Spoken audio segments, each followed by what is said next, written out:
Капитан Гена Бутали, с вами капитан Гена Бутали, с вами капитан. Анжела Панцер, Бештя, Клипа, Сингелевича, Капитана Бутали. Шри Кришна Читания Прабху Нитянанда, Шри Адвайта Шива Садиво, Бхактавинда, Хре Кришна, Хре Кришна, Кришна Кришна, Хре Хре, Хре Рама, Хре Рама, Хре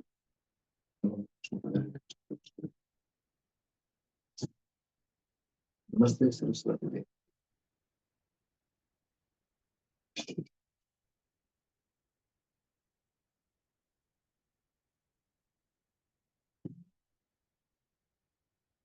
Who is online? Everyone, I mean, Othar Prabhu and Kocha Prabhu. Hare Krishna, очень. Харе Кришна, очень мои поклоны.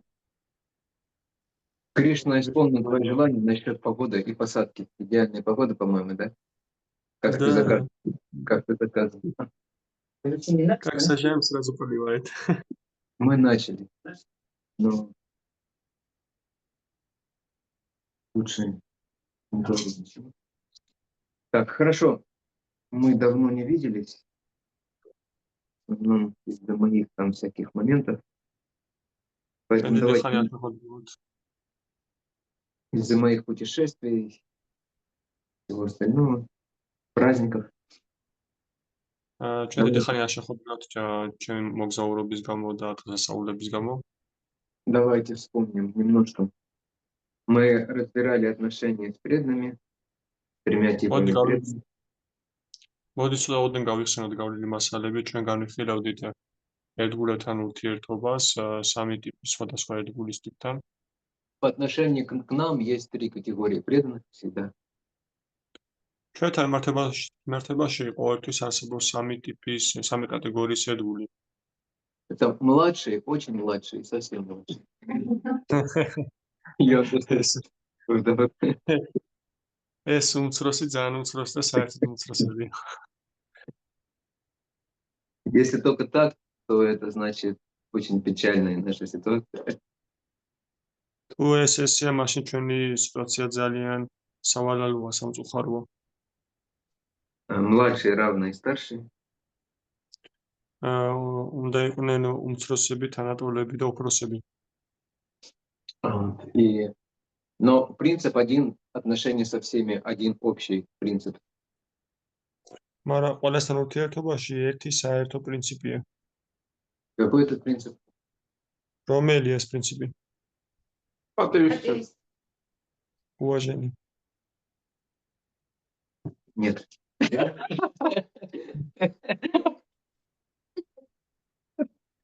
Por принцип затыкайся, это боится.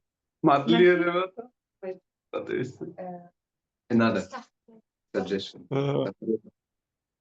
Лука проговорили, что оно стоит на двух принципах. Это благодарность и уважение. Не совсем. Кажется, что Сева. Шимимент. Сева уже лучше. На самом деле, одна простая вещь. Любовь. Сева უკეთესია სინამდვილეში ერთი უბრალო რამოა, ეს არის სიყვარული. Любовь, или, как говорит Рупа Госвами в этом стихе, прити, называется, прити. სიყვარული, როგორც რუპა გოსვამი ამბობს, პრიტი. Для любви много существует терминов в санскрите. სიყვარულისთვის მრავალი ტერმინი არსებობს სანსკრიტში. Там према, рати. Према, рати. И слово прити. Да, или ситуа прити. Прити означает такое очень теплое расположение, теплая привязанность к человеку. Прити ნიშნავს ძალიან თბილ, ახლო, ასე ვთქვათ, ურთიერთობას, მჭაჭულობას. Ну, конечно, если есть прити, есть и благодарность. Да, თქმა უნდა, თუ პრიტი არსებობს, არის მადლიერებაც. И есть обязательно уважение, конечно же. Да, თქმა უნდა, აუცილებლად არის პატივისცემაც. Не может быть настоящей любви или прийти без уважения, без благодарности и без служения. არ იარსებობს ნამდვილი ფრიდი ან ნამდვილი სიყვარული პატივისცემის და მადლიერების გარეშე. Но наша проблема вначале обычно, что мы не чувствуем эту прийти преданным. მაგრამ ჩვენი პრობლემა დასაწყისში სწორედ ის არის ხოლმე, რომ ჩვენ ვერ გრძნობთ ამ პრიტის, ამ სიყვარულს. И вот в этом случае очень важно держаться за уважение. და აი ამ შემთხვევაში ძალიან მნიშვნელოვანია, რომ პატივისცემას ჩავეჭიდოთ. Но нужно понимать, что уважение для полноценных, глубоких вайшнавских отношений мало одного уважения. მაგრამ კარგად უნდა გვესმოდეს, რომ მხოლოდ პატივისცემა ძალიან ცოტა არის ნამდვილი სრულფასოვანი ვაიშნაური ურთიერთობების ჩამოსაყალიბებლად. Но для начала это хороший уровень, хорошая платформа, хороший фундамент. მაგრამ დასაწყისისთვის ეს კარგია, კარგი დონეა და კარგი პლატფორმაა. Так, и эта прити или любовная привязанность в отношении к разным категориям вайшнава будет внешне проявляться немного по-разному. და ეს პრიტი და ეს მიჯაჭვულობა სხვადასხვა დონის ვაიშნავებთან, სხვადასხვა დონის ერთგულებთან სხვადასხვანაირად გამოიხატება. То есть по отношению к старшим она будет проявляться в виде такого смиренного положения и желания послужить как-то. უпроსათა მიმართებაში ეს გამოიხატება როგორც თავდაბარი მდგომარეობა და სურვილი რომ როგორღაც მემსახუროთ, Исполнить какое-то желание старшим. შევასრულოთ უფროსის რაიმე სურვილი. По отношению к равным оно в основном проявляется в виде такой дружбы. თანატოლებთან მიმართებაში ის ძირითადად ვლინდება როგორც ეს მეგობრული სახით, Когда преданных, естественно, тянет друг к другу, естественно, хочется обмениваться. როდესაც ერთგულები ბუნებრივად მიიზრდებიან ერთმანეთის მიმართ, როდესაც ბუნებრივად უჩნდებათ მიჯაჭვულობა, обмениваться своими эмоциями, обмениваться своим каким-то пониманием, озарениями. გაუზიარონ თავისი ემოციები, გაუზიარონ თავისი გაცნობიერებები და რეალიზაციები. Если вы живете брамачарьяшами, то обмениваться вещами. თუ თქვენ ბრამაჩარია შრამში ცხოვრობთ, მაშინ ნივთების გაცვლა. Мы знаем, что даже Кришна с Баларамой иногда обменивались. ჩვენ ვიცით, რომ კრიშნა და ბალარამაც კი ხანდახან ერთმანეთს უცვლიან ნივთებს. История о том, как Баларама захотел поносить одежду и флейту Кришны и павлине Перовой, слышали много раз. ის ისტორია, როდესაც ბალარამას გაუჩნდა სურვილი, რომ ჩაეტარებინა კრიშნას ასაცმელი ფლეიტაზე დაეკრა და ფაშივანგის ბუმბული ქონოდა თვალში. Да. Вот. А в отношениях к младшим оно в основном проявляется в виде заботы, желания защитить. და უცლოსათა მიმართებაში ის ძირითადად ვლინდება როგორც ზრუნვა, სურვილი რომ დავიცვათ, желание покормить. სურვილი რომ გამოკვებოთ. Ну, не только пищей, но в основном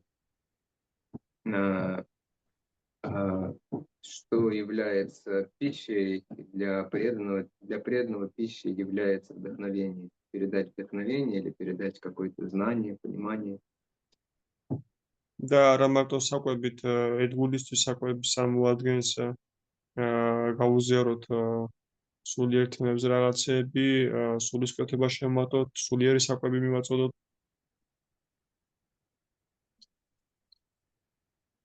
Но в любом случае при правильном подходе, при правильном настроении нам хочется общаться со всеми, с старшими, с равными, с младшими. ნებისმიერ შემთხვევაში სწორი მიდგომის შემთხვევაში, სწორი ურთიერთობის შემთხვევაში ჩვენ გვიჩნდება სურვილი რომ ვიერთიერთოთ როგორც უფროსებთან, უმცროსებთან და თანატოლებთან. Почему? Потому что все три вида общения дают что-то особенное. რატომ? იმიტომ რომ ყველა სამი სახის ურთიერთობა რაღაც განსაკუთრებულს იძლევა. Особенное и важное. განსაკუთრებულის და მნიშვნელოვანის. Благодаря общению со старшими мы получаем понимание,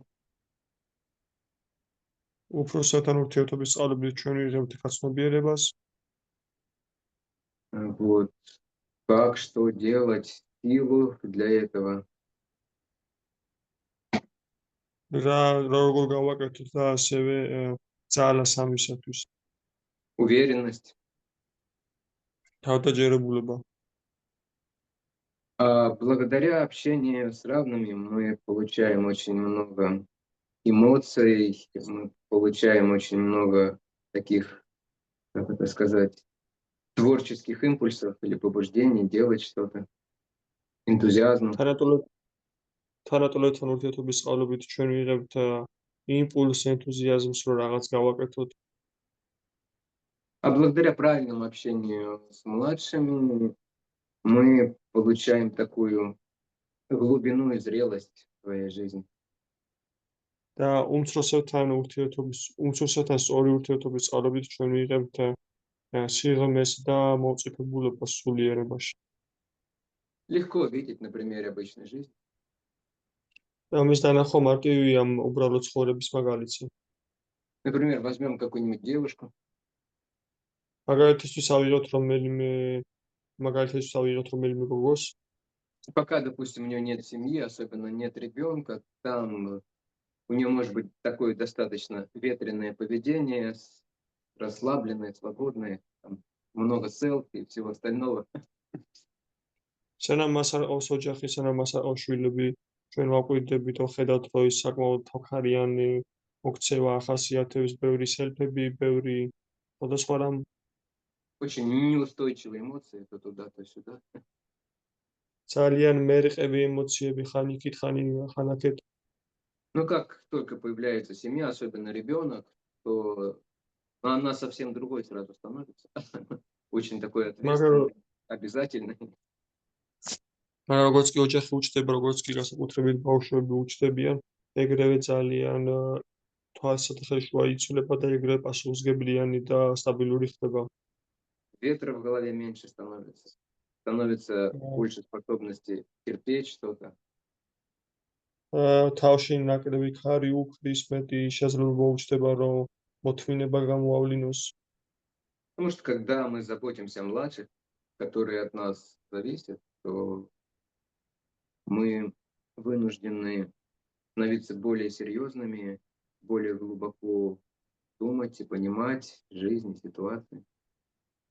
იმიტომ რომ როგორც კი ჩნდებიან უმცროსები, რომელზეც ჩვენ პასუხისმგებლობა გვაქვს, რომ ვიზრუნოთ, ეგრევე ხდებით უფრო სერიოზულები, უფრო დაფიქრებულები, როგორ დავეხმაროთ მათ. В каком смысле меньше думать о себе? რაღაც თვალსაზრისით ნაკლები ვიფიქროთ. Потому что когда мы подходим к старшим, у нас основной запрос какой? У нас запрос что-то получить от них нужно. Старшим нужно что-то получить. საკუთარ თავს ისინი позвонили. Когда мы подходим к старшим, то у нас внутри такой запрос, вот, чтобы что-то получить от них. Ну, хорошее, конечно, понятно, что-то хорошее, ценное для нас нужно от них получить. То есть мы в положении приемника.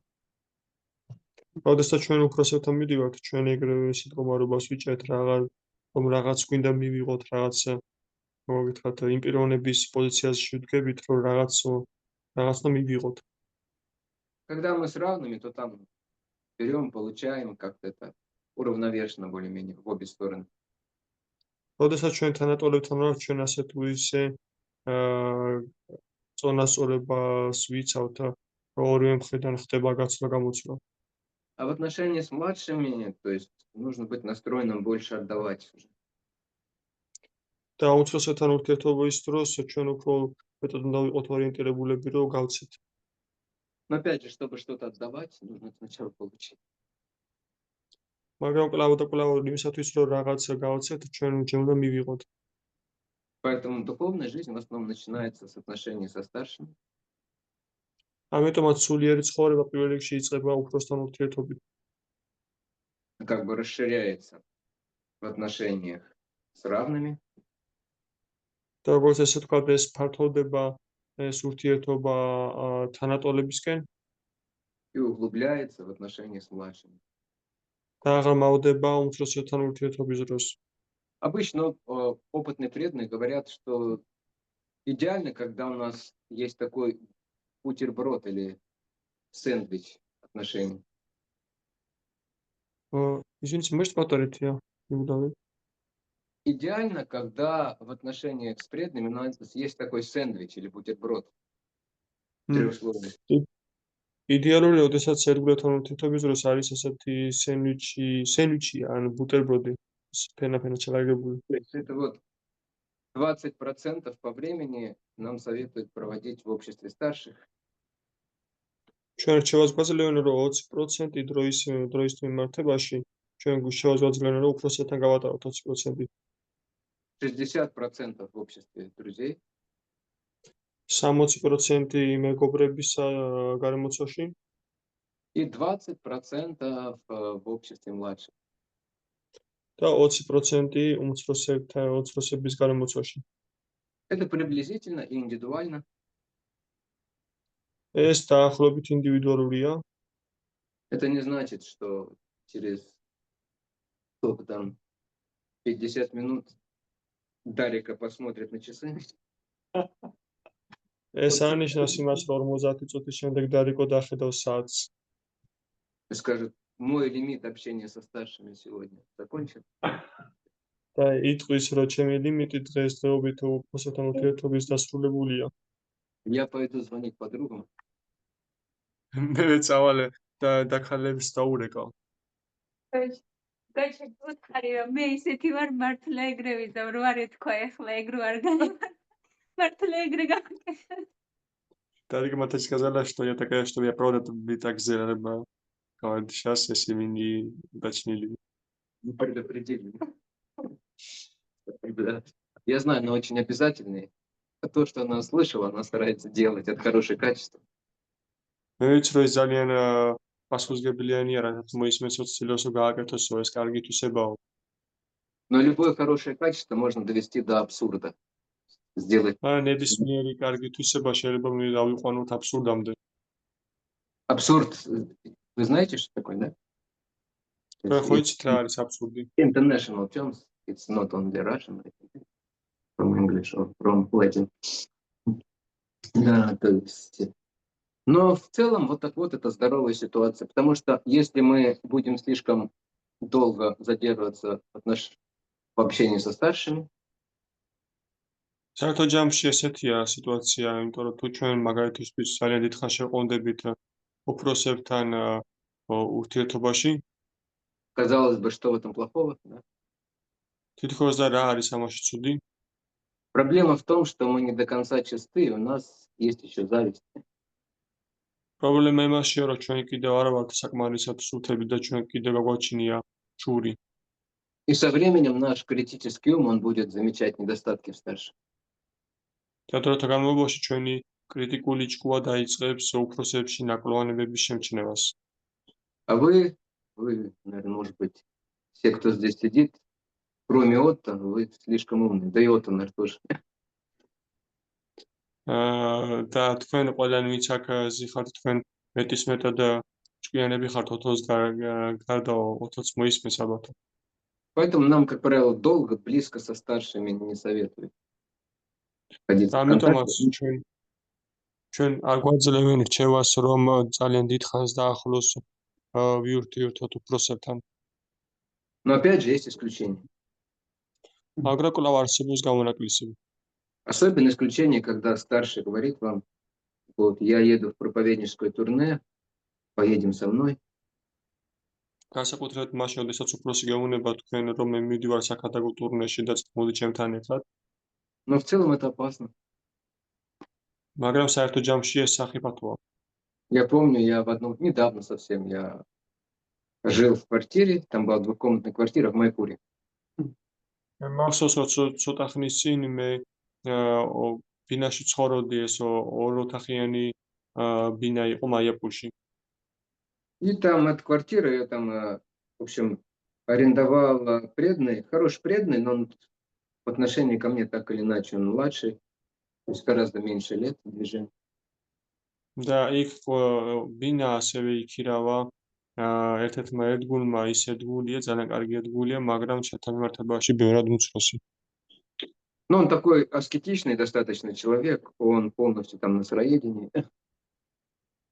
და ის საკმაოდ ასკეტური პიროვნებაა, მთლიანად ასე ვთქვათ მოუმზადებელ საკვებს ზის, ასე ვთქვათ. Ну а я люблю хорошо покушать. Кому как не вам знать это.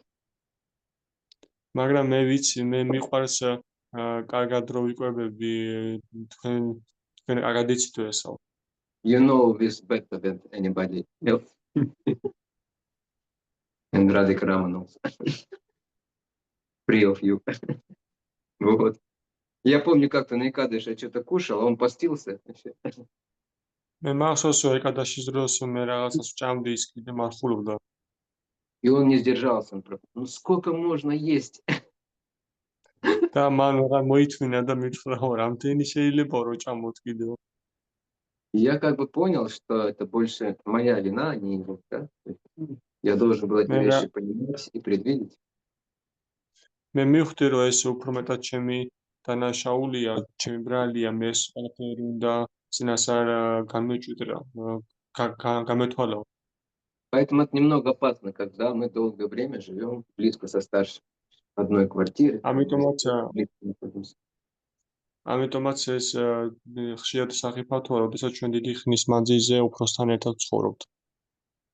Когда мы долго с младшими находимся, это тоже может быть опасно. როდესაც ჩვენ დიდხანს ვიყოფებით უმცროსებთან ერთად, ესაც ასევე შეიძლება სახიფათო აღმოჩნდეს. Потому что кроме зависти у нас есть еще Ишвара-бава, так называемые. იმიტომ რომ შურის гарда ჩვენ ასევე გვაქვს იშвара-ბава, როგორც ეწოდებული. Со временем у нас есть склонность использовать других в служении себе. Tot განმავლობაში ჩვენ გვაქვს მიდრეკილება, რომ გამოვიყენოთ სხვების საკუთარი თავის მსახურებაში. Мы думаем, ну пусть очищаются, ребята. ჩვენ ფიქრობთ, რომ და განიწმინდოსო ჩემი მსახურებით. Ну они-то будут очищаться, да. ისინი კი განიწმინდებიან. Но ты сам можешь заиграться в старшего и развить какие-то очень нежелательные вещи. მაგრამ შენ შეიძლება გაერთო უფროსის როლის თამაში და ძალიან ცუდი თვისებები განივითარო. Более безопасно это отношение с равными, да. უფრო უსაფრთხო არის თანატოლებთან ურთიერთობა. Там ты особо никого не эксплуатируешь. იქ დიდად შენ ვერავის ექსპლუატაციას ვერ მოახდენ. Ну а критика, она будет уравновешиваться всегда. კრიტიკა კი ყოველთვის გათანაბრებული იქნება. Ты что такой, а ты сам на себя посмотри.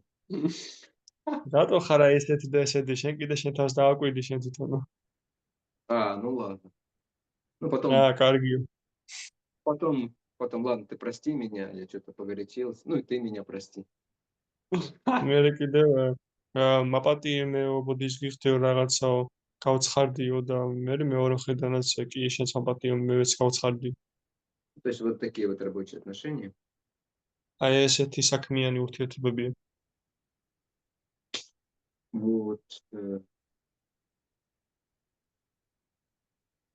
Но важно, чтобы все эти отношения были нацелены на то, чтобы мы стали хорошими, преданными, лучше стали. მაგრამ მნიშვნელოვანია, რომ ყველა ურთიერთობა მიმართული უნდა იყოს იგივე, რომ ჩვენ გავხდეთ კარგი ერთგულები. То есть мы вступаем в эти отношения не для того, чтобы хорошо провести время там со старшими, с равными, с младшими. ჩვენ ამ ურთიერთობებში იმიტომ კი არ ვერთვებით, რომ კარგად გავატაროთ დრო უმცროსებთან, უფროსებთან, თანატოლებთან. А для того, чтобы помочь другому, даже старшему в том числе, стать ближе к Кришне. არამედ იმიტომ, რომ დავეხმაროთ სხვებს, მათ შორის старшим тоже не понял. Да, даже старшим его. Младший უფროსებსაც помогает стать ближе. უფროსებსაც კი უფროსებსაც კი დავეხმაროთ, რომ ისინიც გახდნენ უფრო ახლოს კრიშნასთან. Обычно те, кто младше, у них энтузиазм такой. როგორც წესი, ის ვინც უფრო უმცროსია, მათ უფრო მეტი ენთუზიაზმი აქვს ხოლმე. Хороший, здоровый, живой. ძალიან კარგი და ცოცხალი. Вот, они все, что скажешь, они верят. რასაც არ ეტყვი, მათ ყველაფერს ჯერავთ. Помните эту историю Чайтанья Чандра Чаритамриту Прабху, когда он вышел распространять книги, еще в 80-х годах это было? Нет?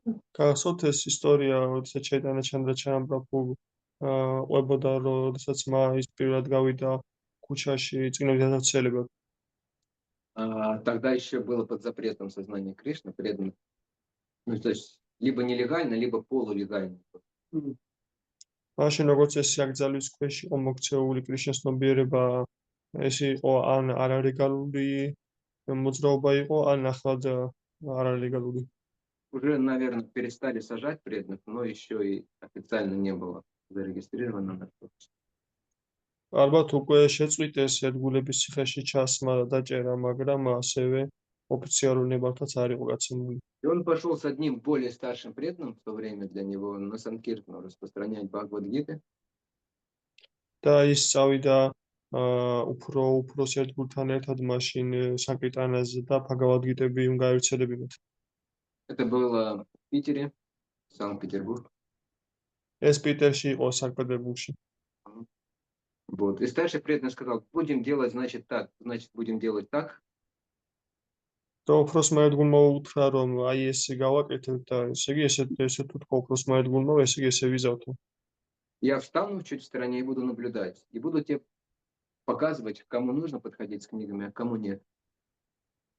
მე ცოტა გვერდით დავდგებიო და მე გვერდიდან მიგანიშნებაო ვისთან ღირსო, მისვლა და ვისთან არ ღირსო.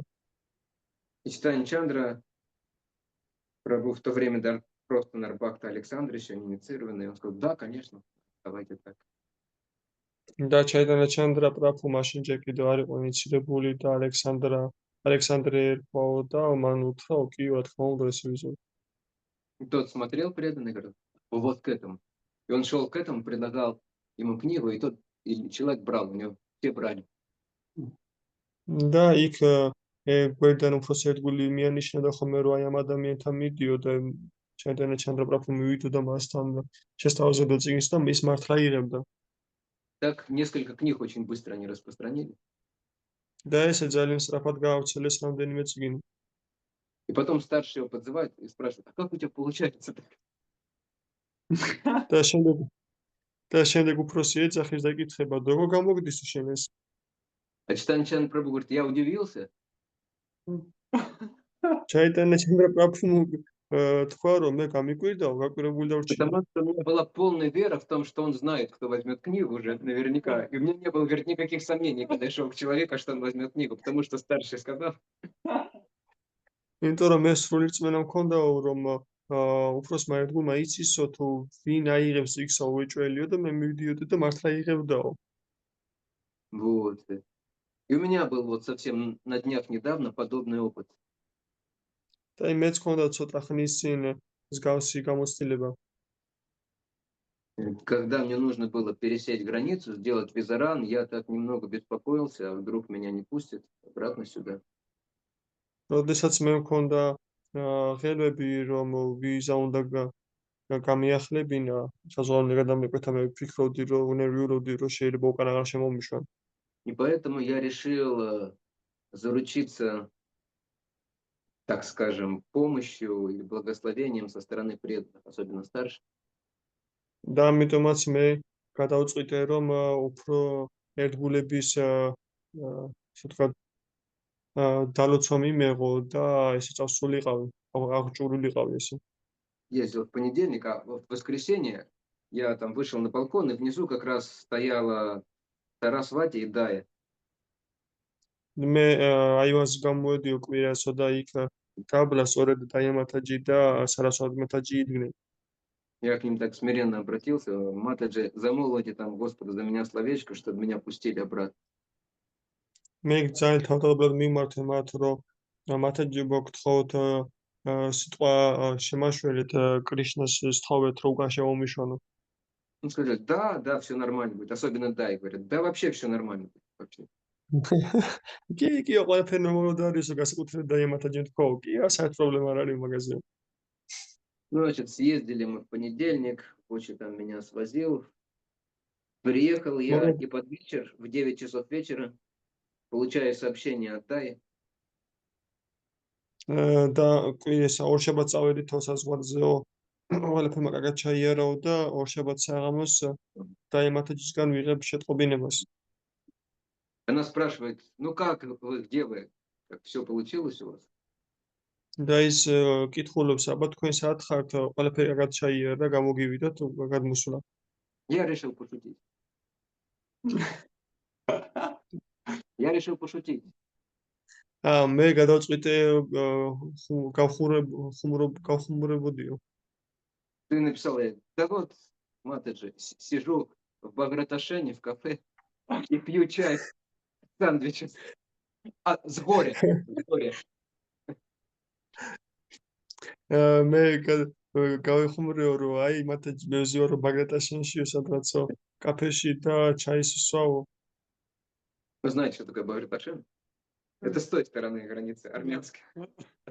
ეს არის მეორე მხარეო საზღვრის Здесь სომხეთის Садан, ხაზი. and then from other side Баграташен. Вот. Это что, правда? და ის კითხულობს რა, მართლა ესეო?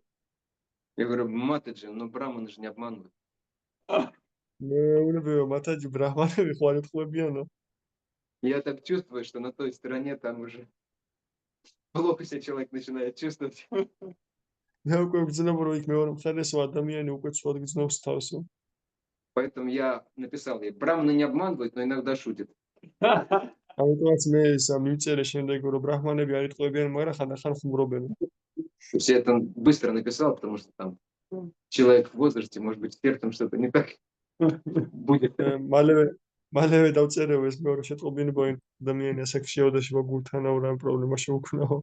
А потом я ей сказал, Матаджи, вы же мне с полной уверенностью сказали, что у меня все будет хорошо. Вы что, сами в свои слова не верите? მე დავწერეო, რომ მათაჯიო, თქვენ ხო თქვენი სულ დარწმუნებულობით მითხარით, რომ ყველაფერი კარგად ჩაივლისო, თქვენ რა საკუთარი სიტყვების აგჯერათო? Вот младшие, вот они вот так воспринимают наши слова, они думают, что ты почти Бог, ты все знаешь, все видишь, и поэтому они с полной уверенностью действуют, у них все получается. და უმცროსები ესე აღიქვამენო უფროსის სიტყვასო, იმიტომ რომ ისინი ფიქრობენ, რომ შენ თითქმის ღმერთი ხარ და შენ დაზუსტებით იცი ყველაფერი და ამიტომ სრული დარწმუნებულობით ასრულებენ ამას და ყველაფერი გამოძდით. А у тебя самого такой-то веры нет. Ну, просто შენ как თავად ესეთი წმენა არ გაქვს. что у них она появляется. და ისინი იქნება რომ ისინი სრული ძალისხმევით ასრულებენ შენ სიტყვას მათ ეს გამოძდით. Поэтому, когда старшие смотрят на младших, они думают, вот бы мне вот такую простую веру, вот в Кришна, в то, что ты говоришь, то, что говорят ачари, развить бы. და ამიტომაც, ოდესაც უფროსები უყურებენ უმცროსებს, ისინი გულში ფიქრობენ, რომ აი ესეთი რწმენა, ესეთი უბრალო რწმენა მომეცი კრიშნა მეც, რომ უბრალოდ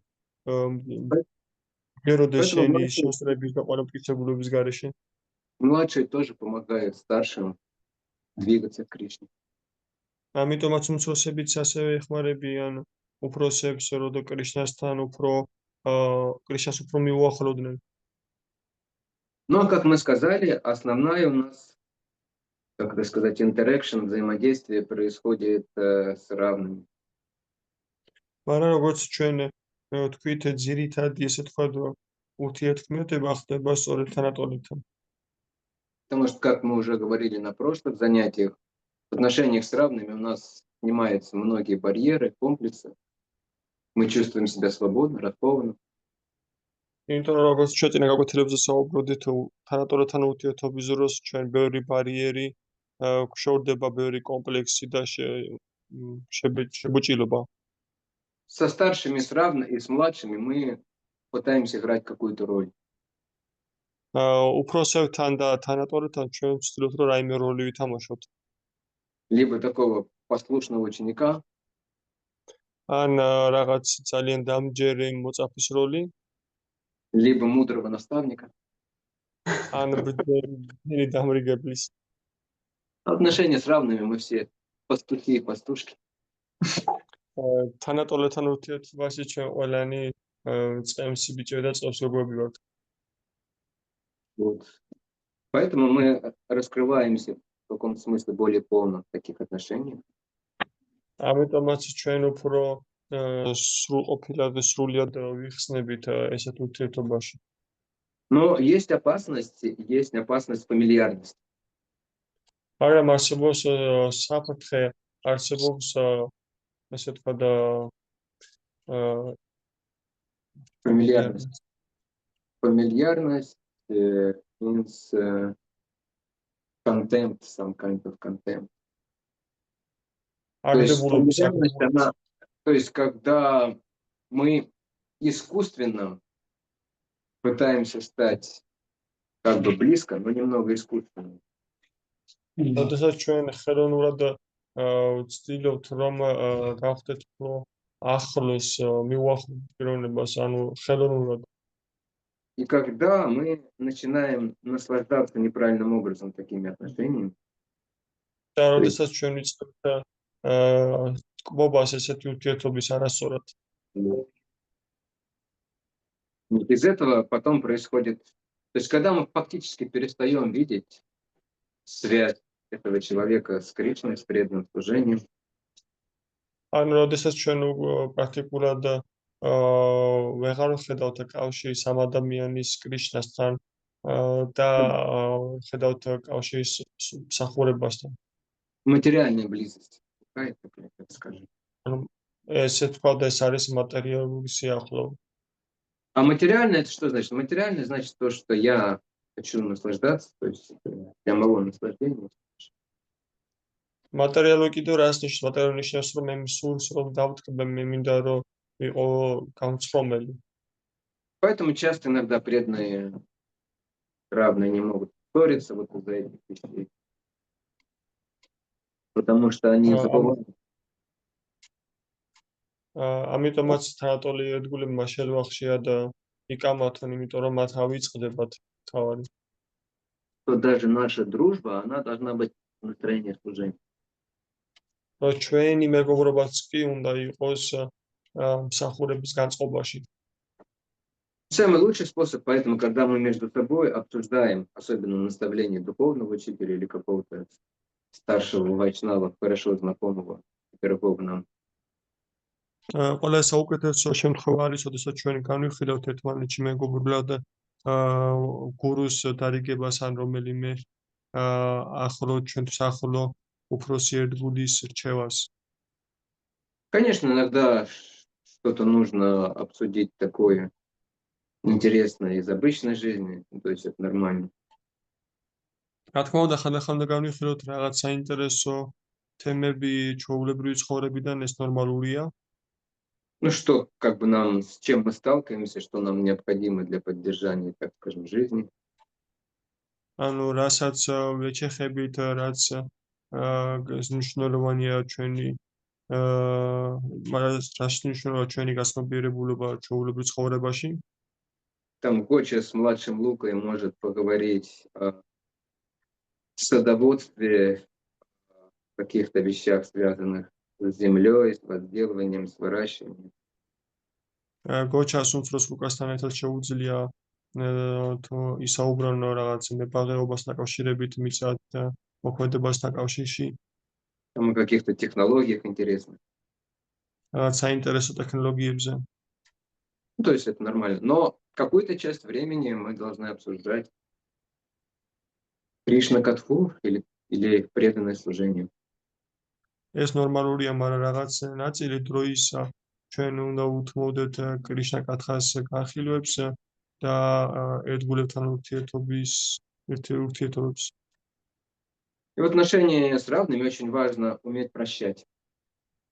და თანატოლებთან მიმართებაში ძალიან მნიშვნელოვანია პატიების უნარი. Потому что какими бы мы близкими друзьями не были, все равно мы в каких-то случаях будем делать друг другу немного больно. იმიტომ რომ რაც არ უნდა ახლო მეგობრები არ უნდა ვიყოთ, ჩვენ რაღაც დროის პერიოდში ჩვენ ერთმანეთს რაღაცას ვატკბით აუცილებლად. Это неизбежно, и в этом нет ничего ужасного и страшного. ეს გარდაუვალია და ამაში არაფერი არ არის რაღაც საშინელი და ცუდი. Но важно уметь прощать и уметь просить прощения. მაგრამ აუცილებელია რომ გაგვაჩნდეს უნარი რომ ვაპატიოთ და გაგვაჩნდეს უნარი რომ ვითხოვოთ პატიება. Это все очищает какие-то проблемы, конфликты, которые могут возникать. ეს ყველაფერი წმენს ყველა ესეთი სახის კონფლიქტი რომელიც შეიძლება გაჩნდეს. В отношении с младшими, наверное, самое важное уметь терпеть. უმცროსებთან მიმართებაში ალბათ ყველაზე მნიშვნელოვანია მოთმინების უნარი. Терпеть их ошибки, их невежество. მოვითმინოთ მათი შეცდომები, მათი უმეცრება.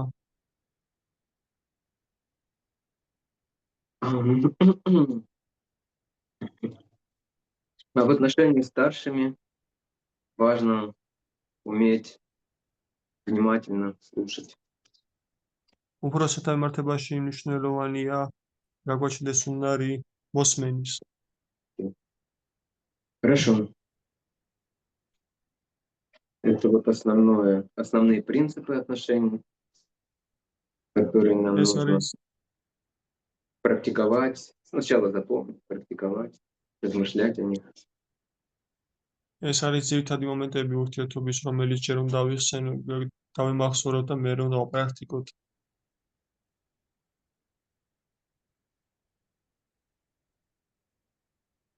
Теперь у нас есть немножко времени.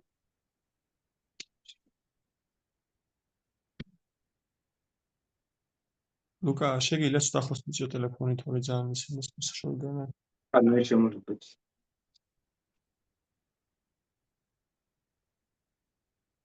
Плохо видно, да? Нет, плохо слышно. Слышно. Он сказал. მადლობა.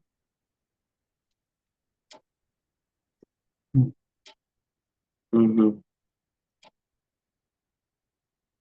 Одна большая тема, но мы не будем трогать. Это критика, оскорбление, критика, исправление преданных. Это будет отдельная тема на следующий раз.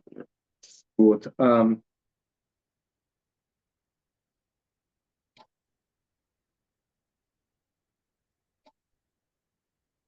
любом случае, нам очень хорошо спрашивать старших, как нам вести себя в разных ситуациях с разными преданными. ნებისმიერ შემთხვევაში ჩვენთვის ძალიან კარგია რომ დავეკითხოთ უფროს ერთგულებს თუ როგორ უნდა მოვიქცეთ სხვადასხვა კატეგორიის ერთგულებთან ურთიერთობაში. Да, что еще можно поговорить? Да, продолжение этой темы. Мы, наверное, можно поговорить о каких-то правилах этикета или, так скажем, правилах внешнего поведения в отношениях с этими преданными. ასევე ჩვენ შეგვიძლია ვისაუბროთ ეტიკეტის თემაზე სხვადასხვა ამ კატეგორიის ერთგულებთან ურთიერთობაში. Так. Мгм.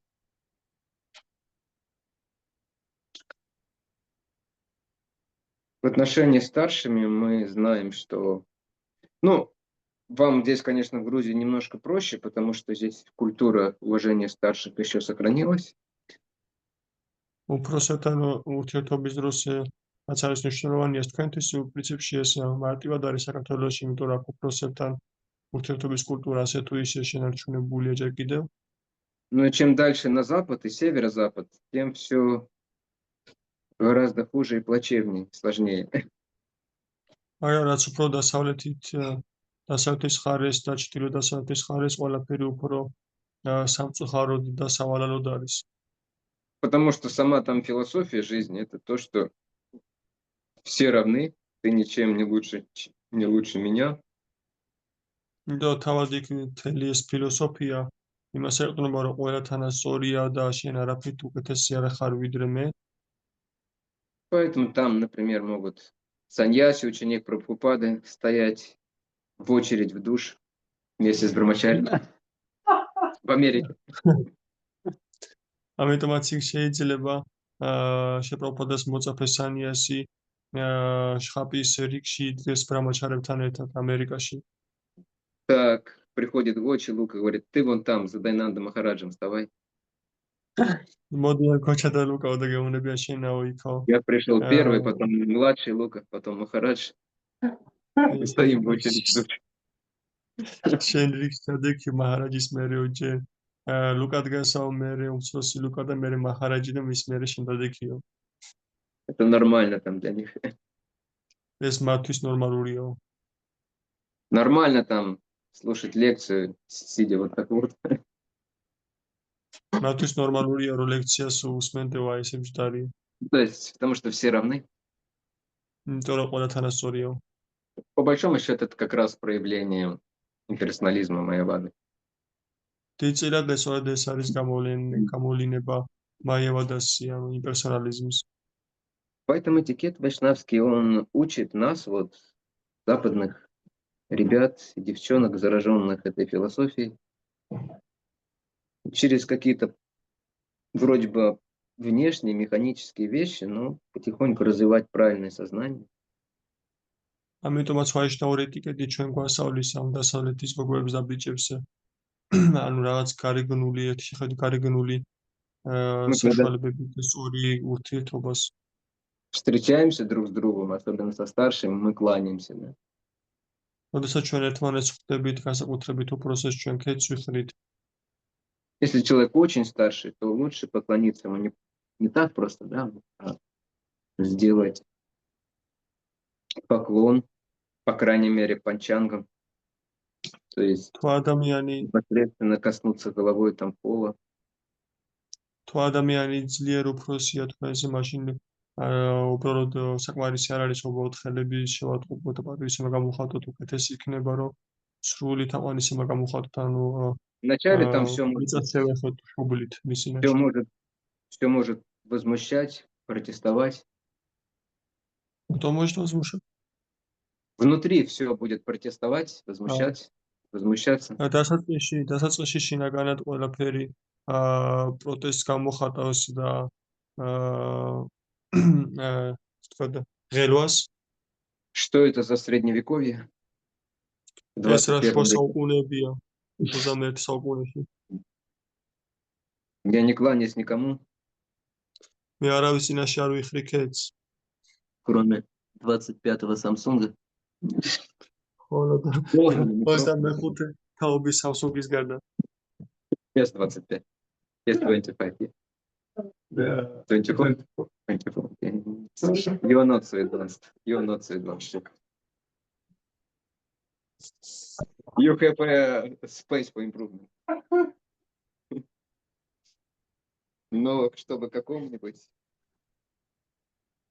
И еще нам при этом, еще когда мы кланяемся, еще так все устроено хитро, что нужно еще пранаму прочитать, да? და ესე ყველაფერი შემოკვდა მოწყობილი, რომ ქეთის მოხრის გარდა ასევე მთელი პრანამაც წაიკითხო. И одна из причин, почему нам сказано читать пранаму, когда мы кланяемся, это чтобы мы не слишком быстро вставали. და ერთ-ერთი მიზეზი ატომაც არის ჩვენთვის გაწერილი, რომ ქედის მოხრის დროს პრანამა წავიკითხოთ, ეს იმისთვის არის, რომ ძალიან სწრაფად არ წამოხდეთ. Чтобы какое-то время мы побыли в поклоне. რაღაც დრო გავატაროთ პაკრონში. То есть, ეს აუცილებელია? Вайшнав. Yes. აი კონტაქტს ვაშორებთ обязательно говорить. Yes. No, обязательно no. That's the proper way. It's the proper way when we meet Vaishnava, any Vaishnava, first time today, it is good to pay obeisances. Когда первый раз встречаем вайшнава даже равного, это хорошо. Поклониться друг другу.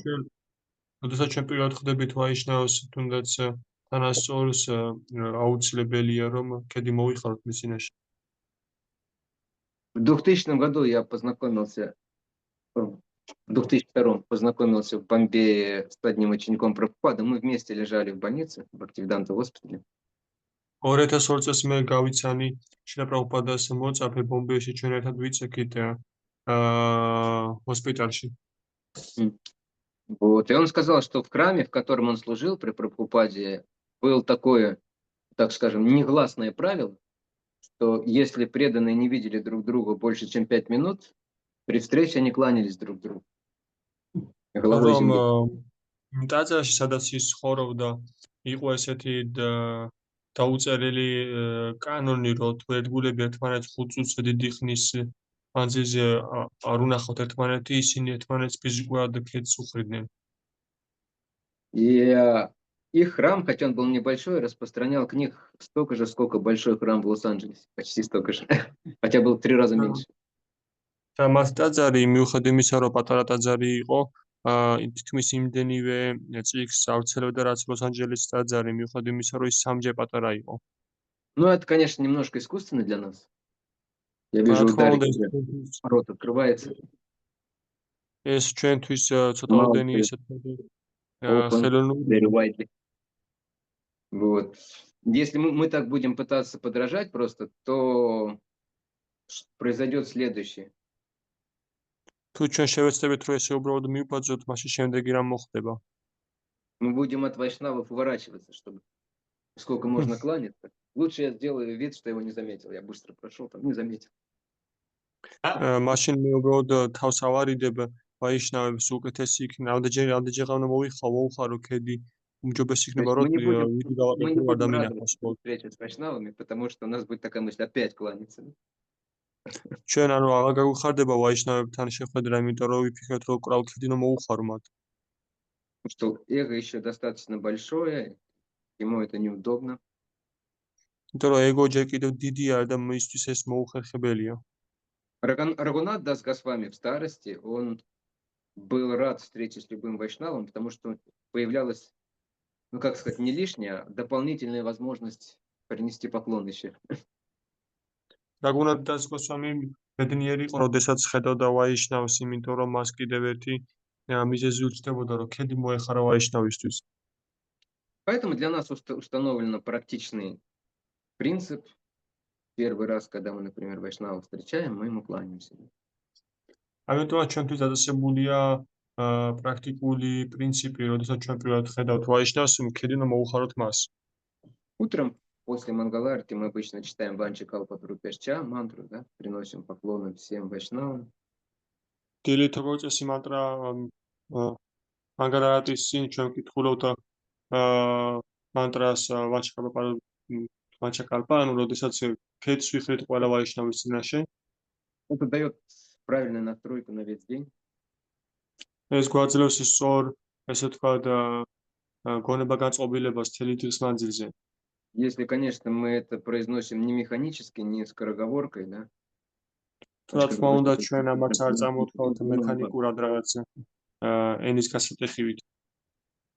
Но даже если мы произносим это скороговоркой, ну, спустя какое-то время, лет через 5 или 10. მაგრამ თუნდაც ამას ჩვენ ვამბობთ როგორც ენის გასატეხი რაღაც დროის შემდეგ 5 ან 10 წლის შემდეგ. Мы задумаемся поглубже, а в чем смысл этого упражнения? ჩვენ უფრო ღმად დაფიქრდებით და რაში აზრი ამ ვარჯიშის. Я знаю, в чем смысл вот этого упражнения, а в чем смысл вот этого упражнения. ყველა მიცის რაში აზრი ამ ვარჯიშის, მაგრამ რაში აზრი ამ ქედის მოხრის ვარჯიშის. То есть хорошая вещь, правильная, совершаемая даже механически, она в конце концов приведет к хорошему результату. ანუ სწორი რამ თუნდაც რომ სწორი რამ რაც კარგისგან მიმართული ადრე თუ გვიან მიიყვანს ადამიანს კარგი შედეგამდე. Но если мы это делаем осознанно и понимаем, для чего это, то гораздо быстрее придет результат просто. მაგრამ ჩვენ თუ ვაკეთებთ ამას გაცნობიერებულად და გვესმის თუ რატომ ვაკეთებთ ამას, მაშინ ის უფრო მალე მიგვიყვანს შედეგამდე. Но когда мы находимся в алтарной, особенно при открытом алтаре, нам не нужно друг другу кланяться физически. მაგრამ როდესაც ჩვენ არტარში ვიმყოფებით და განსაკუთრებით როდესაც არტარი გახსნილი არ არის საჭირო რომ ერთმანეთს ფიზიკურად ქედი უხაროთ. Потому что в алтарной в центре внимания божества, и они принимают все почтение, и все знаки внимания. იმიტომ რომ არტარში ყურადღების ცენტრში არიან ღვთაებები და ისინი იღებენ მთელ ყურადღებას და მთელ პატივისცემას. Например, не люблю заходить в алтарную, когда там. Потому что там кто-нибудь из молодых, энтузиастичных, во время даршина он тебе начинает кланяться. ამიტომ ამიყვანს მე ღია არტარის დროს შესვლა არტარში, იმიტომ რომ აუცილებლად იქნება რომელიმე ენთუზიაზმით ახსავსე ახალგაზრდა ერთგული და ისინი ქედის მოხრას იწყებენ. Это неприятно. Неприятно, ты понимаешь, что это оскорбление для божества.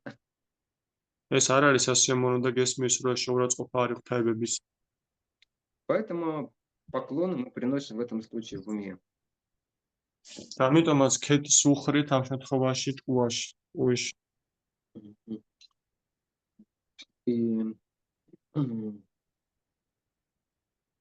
И да, вообще во время служб особенно наше внимание должно быть сосредоточено на алтаре. და საერთოდ მსახურების დროს ჩვენი ყურადღება უნდა იყოს ღვთაებებზე ყურადღება მიმართული. Но большинство из вас, оно в режиме локатора находится, я заметил. მაგრამ უმეტეს თქვენგანი შემთხვევაში ისინი ლოკატორის რეჟიმში არის. Интересно, так, кто вошел туда? საინტერესო ის შემოვიდა. Кто входит и кто выходит, мы во время службы мы постоянно смотрим. Ум наш материальный очень любопытный. ვინ შემოდის, ვინ გადის, ჩვენ ძალიან გვაინტერესებს მატერიალურად ძალიან ცნობის მოყარეები ვართ. Но это не очень хорошо, особенно во время приветствия божеств и во время пуджи, гуру пуджи или аурарати или мангала. მაგრამ ეს არც თუ ისე კარგია განსაკუთრებით გურუ პუჯას დროს, განსაკუთრებით მანგალარატის დროს, გოურარატის დროს.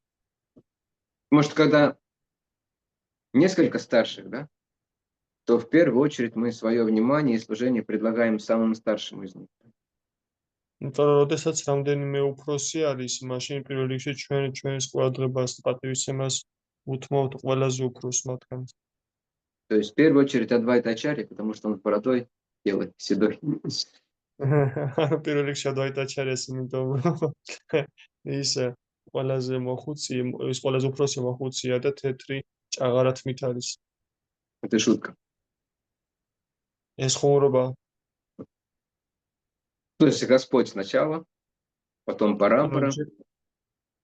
ანუ ჯერ უფალი, შემდეგ პარამპარა. Вот еще один момент, выражая почтение, кому-то не нужно при этом оскорблять другого. კიდევ ერთი მომენტი, როდესაც ჩვენ ვინმეს მიმართ გამოვხატავთ პატივისცემას, არ არის საჭირო რომ სხვა შეურაცხყოფ.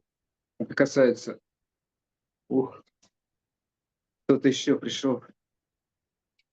Младший пришел. გაიხედა და კიდევ ვიღაც მოვიდა, უმცროსები მოვიდნენ. Которые в прошлой жизни не следовали вайшнавскому этикету.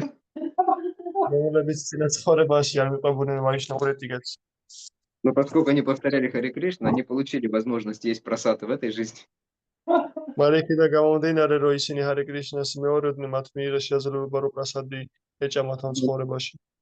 Немного в других телах.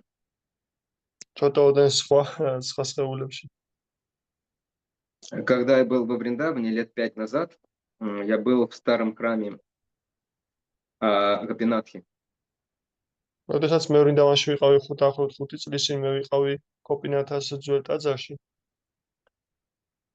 Изначальное божество, которое было установлено там, оно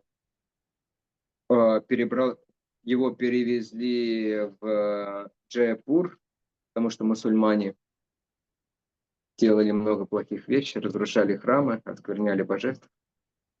პირვანდელი ღვთაებები, რომელიც იქ იყვნენ, ისინი გადაიყვანეს ჯაიაპურში, იმიტომ რომ მუსულმანები შეურაცხყოფდნენ ღვთაებებს და ცუდ რაღაცებს აკეთებდნენ. Но потом там установили копию, то есть мурти божества. მაგრამ შემდეგ იქ მოახდინეს ინსტალაცია კოპიოსი ღვთაებების მურტის. Я в этот храм прихожу каждый раз, когда приезжаю во Вриндаван, и я даже там немного знаю пуджари. და მე ყოველ ჯერზე მივდივარ იქ ტაძარში, იქ ცოტაოდენი პუჯარებსაც კი ვიცნობ. Один раз даже преданные договорились, чтобы приготовить прасад там для божества, и потом его почтить. Они согласились, на удивление. ერთხელ ერთგულებმა მოილაპარაკეს, რომ ღვთაებებისთვის პრასადი მოემზადებინათ და მე ერთად პატივი მიეგოთ პრასადის და ჩვენ გასაკვირად პუჯარები დათანხმდნენ ამას. Хотя мы, согласно их представлению, млечки явны. მიუხედავად იმისა, რომ მათი წარმოდგენებით ჩვენ ვართ მლეჩხები და იავანები. Но поскольку они вайшнавы, так или иначе они принадлежат к иудеи традиции, поэтому для них это не важно. იქ და გამომდინარე, რომ ჩვენ ვაიშნავები ვართ და ისინი ვაიშნავები არიან და ჩვენ მივეკუთვნებით გაუდია ვაიშნავების სკოლას, Но მათის მნიშვნელობა это აქვს было в ამას. другой раз. А в этот раз я зашел в этот храм, божество было открыто, там я поклонился, и там сидел пуджари, старший отец. და ეს სხვა დროს იყო და ხა მოგიყვებით იმაზე, როდესაც მე მივედი, კედი მოუხარე ღვთაებებს და იქ იჯდა უფროსი პუჯარი, мама. И вдруг я заметил у стоп Господа Джаганатхи, у него там длинная гирлянда была, там мышь лазит, шарится. და მე უცებ შემოვჩინე, რომ უფალი ნიტიანადას, უფალი ბალარამას ტეფებთან თაგვი დახოხავს. Я ему кивнул так вот, что вот смотри. მე ესე მივანიშნეო, შეხედე. Он так спокойно отреагировал. Да, говорит, нормально. Это, говорит, один из прежних пуджариев. და მან მითხრა, არაფერი არ ნორმალურიაო, კაცო, ესო ერთ-ერთი წინა პუჯარიო.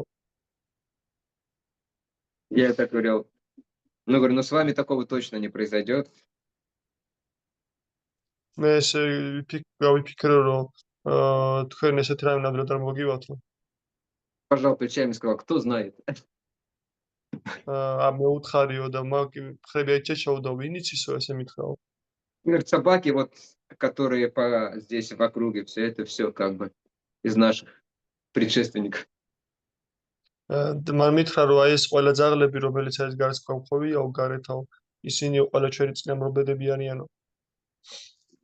Но представьте, все равно это же мышь во Вриндаване, у стоп. მაგრამ წარმოიდგინეთ, ეს მაინც ის თაგვია, რომელიც ვრინდავანშია უფალი ბალარამას ტეფებთან. Это же не мышь Калтуба, да? Согласитесь. Может, потом. Это же не мышь Калтуба. დამეთანხმებით, რომ ეს თაგვი ხო არ არის, თაგვი ხო არ არის, რომელიც წყალტუბოშიო. Да, то есть. Так, мы отклонились немножко. Вот. И когда мы кланяемся, например, не Шиле Прабхупаде во время Гуру Пуджи, да, особенно это для мужчин относится, потому что это с этой стороны. განსაკუთრებით გურუ პუჯის დროს ჩვენ შიდა პრაბჰუპადას ქეცუხრით ეს კაცის მიესადაგება ამ ხრიდან ვანო. Не нужно быть повернутым стопами к Тулси. არ არის საჭირო, არ უნდა ვიყოთ შეტრიალებული ტეფებით ტულასის ხარეს. А когда кто-то из очень старших вайшнавов находится, например, Дайананда Махарадж, не нужно также, нужно смотреть, чтобы к нему стопами тоже не поворачиваться, когда мы кланяемся Прабхупаде или божествам. ან როდესაც ძალიან უფროსი ვაიშნავი არის იქ, მაგათაც დაინდასვა მაჰარაჯი ასევე ყოველდღიურად მივაქციოთ, რომ არ უნდა ვიყოთ ტეფებით მის მხარეს ასევე. Также в алтарной не нужно громко говорить, как-то выражать сильно и ярко свои эмоции. და ასევე ალტარში არ არის საჭირო ხმამაღლა საუბარი ძალიან ძლიერად რომ გამოვხატოთ ჩვენი ემოციები. За исключением киртана. Когда киртан идет, тогда можно громко კირტანის გამო и ярко выражать эмоции. Во время киртана можно. В другое время нет. გამონაკლისი არის კირტანი, კირტანის დროს შეგვიძლია ხმამაღლა გამოვხატოთ ჩვენი ემოციები, სხვა დროს არა. Ну или может еще допустимо, когда во время лекции вас накрыло. კიდე დაშვებული, როდესაც ლექციის დროს თქვენ ასე ვთქვათ ემოციებმა მოგაწვათ. Когда у Луки борода стала дыбом. როდესაც ლუკას ულვაში ყალღზე დადგა, В этом случае допускается. Да? ამ შემთხვევაში დასაშვებია.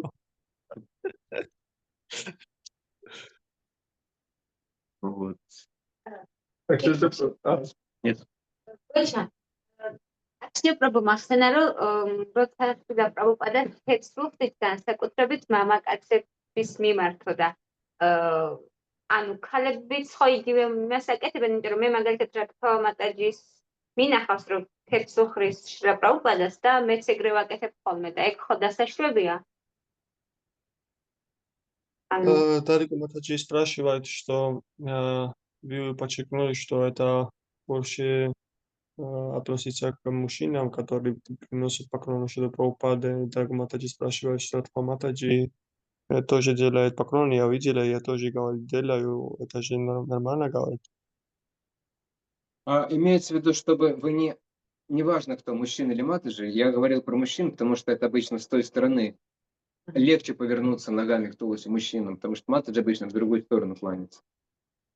არა აქვს მნიშვნელობა ასე კაცები თუ ქალები, უბრალოდ კაცებისთვის უფრო მარტივია რომ ტურასების ზუგი აქციონო და ტელფები მიუშვირონო ქედის მოხრიძროს, ამიტომ Но რომ для матаджи есть другой дополнительный принцип, который нет у мужчин. მათაჯებისთვის არის სხვა დამატებითი პრინციპი, რომლებიც კაცებს არ აქვს. Что мужчина может спокойно там прямо перед Прабхупадой растянуться, да, там. კაც შეუძლია თავისუფლად სრულიდან დავატი გააკეთოს პრაბჰუპადას წინაშე. Женщинам советуют делать это в стороне чуть-чуть, чтобы не быть на глазах у мужчин, когда они кланятся. ქალებისთვის რჩევა არის, რომ ცოტა გვერდით გააკეთონ იმისათვის, რომ ქედი ცოტა მოგვერდით მოიხარონ იმისათვის, რომ თვალებში არ მოხვდნენ კაცებს. Чтобы не давать повода возникновения неправильных мыслей у мужчин. იმისათვის, რომ მიზეზი არ მიისცენ კაცის ჭკუას, რომ არასწორი ფიქრები გაჩნდეს. Никто не свободен от вожделения. არავინ არ არის თავისუფალი ნებისგან. Поэтому женщина не очень целомудренно кланяться сзади там или в стороне. ამიტომაც ქალები ძალიან კეთილშობილურად იხრიან ქედს ცოტა გვერდით, ანუ უკანა მხარეს. Еще один принцип, когда мы кланяемся божествам, Шриле Прабхупаде, ну, то есть любым личностям уже ушедшим, так скажем, непроявленным. კიდევ ერთი პრინციპი, როდესაც ჩვენ ქედს უხრით ღვთაებებს, შეპროპადას ან რომელიმე ამაღლებულ პიროვნებას, რომლებიც ამ საყვარლოში ამ საყვარლად დატოვეს, Мы кланяемся левым плечом к божествам, к Прабхупаде, вот ко всем ним. ჩვენ ქედს ვიხრით მარცხენა მხრის ბეჭის მხრიდან, ანუ Ну, если приезжает, например, Госвами Махараджа или еще какой-то возвышенный вайшнав, то ему правильно кланяться правым плечом, находясь к нему. თუ მოდის რომ მაგალითისთვის გოსვამი მაჰარაჯი ან ვინმე უფროსი ვაიშნავი, მაშინ ჩვენ ქედს უხრით მარჯვენა მხრიდან. Что касается алтарного порядка, как обычно располагается, обычно ближе к алтарю располагается старший. რაც შეეხება სწორგანაგებას ალტარში, როგორც წესი ღვთაებებთან უფრო ახლოს დგებიან ყველაზე უფროსები. Потому что Господь лучше виден через плечо возвышенного вайшнава. იმიტომ რომ უფალი უკეთესად ჩანს ვაიშნავი, უფროსი ვაიშნავის ხრების გავლით, ასე ვთქვათ. Это действует как линза.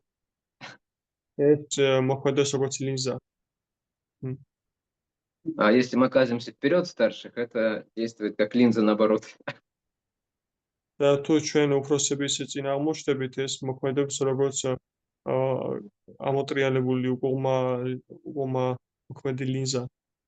Но если старший предан или старшая преданная, она встает в конце, მაგრამ თუ უფროსი ერთგული ან უფროსი ერთგული კაცი ან ქალი ბოლოში დგას, не нужно пытаться встать еще дальше туда, ближе к стене. არ უნდა შევეცადოთ, რომ უფრო შორს დავდგეთ, ანუ კედელს მივატყუოთ, ასე ვთქვათ. То есть, потому что у него или у нее могут быть свои соображения, почему он так делал. იმიტომ რომ მას ან ვინმეს თავისი გააზრება შეიძლება ქონდეს თუ რატო გააკეთა ესე. Вот. То же самое в любом месте, когда там мы входим, выходим, да, обычно мы приглашаем старших вперед, да? სწორედ ასევეა, როდესაც სადმე შევდივართ, ჩვენ ჯერ ვიწევთ უფროს კარსულებთ.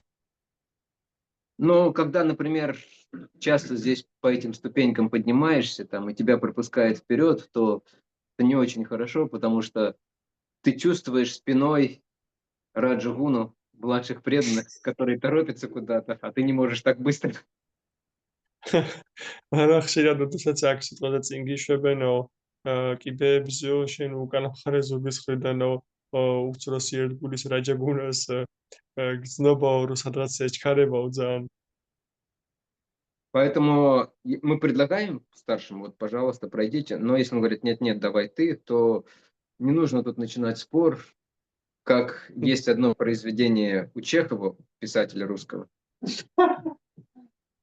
ან როდესაც ჩვენ თავაზობთ უფროს ერთგულის რომ ჩვენზე წინ წავიდეს, მაგრამ ის გვეუბნება რომ არა შენ წადიო, მაშინ არ არის საჭირო კამათის აღმართვა, როგორც ჩეხოვს აქვს ერთი ლექსი. Когда два персонажа, они около двери 10 минут друг друга пропускали. Нет уж, вы соизвольте, пожалуйста, глубоко уважаемый сударь. როდესაც ორი სტუმარი კარებში დგას და ერთმანეთს ეპატიჟება, რომ თქვენ დიადი ამაღლებული სტუმარი ბრძანდები და ამიტომაც წინ უნდა შებრძანდეთ. Я не знаю, как будет сударь на грузинском. Может, геноцвали или как? Ну, примерно, да. Да, примерно так. Батон. Сударь, it's a very ancient way of addressing to the person. Now it's not used. Last 100 or 150 years it didn't used already, but it's from this time. Вот.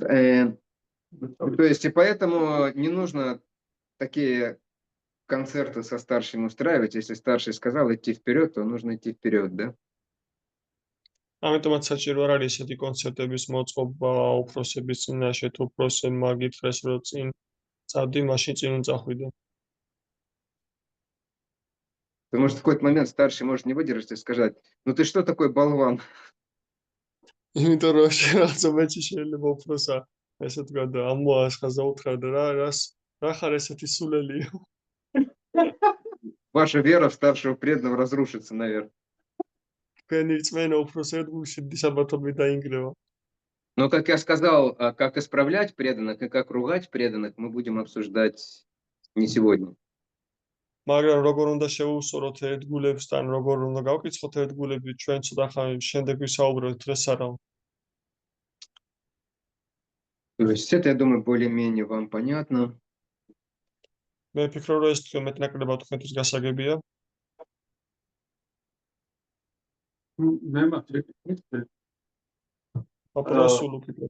Да. როცა, ანუ, როდესაც ისა რა ქვია, კეთს ვიხრით. შეიძლება რომ მაგალითად რაღაც მომენტში სულ სხვა მიმართულებით მოვხვდეთ, მაგრამ მაინც გავაკეთოთ ქედის მოხრა. აი მაგალითად, როდესაც შრილა პრაბჰუპადას გურუ პუჯა არის, დიაგონალურად რო გავაკეთოთ ისა რა ქვია, როგორც აქშაჯა პრაბჰუ ერთხელ შევამჩნიე, ვაკეთებს. პაკულა. აი ვერ გამოვიტანე აზრი დიაგონალურად და ასე შესაძლოა მართული. Is it possible? So I see you first one time that you, Akshaya Prabhu was doing the Dandavat in the diagonal way. Yeah. So that's why I did it purposely because Yeah. I don't like that my feet Feet, will yeah. be directed to Yeah. the. So then my question is that is it applicable to all situations? I mean, for example, when, for example,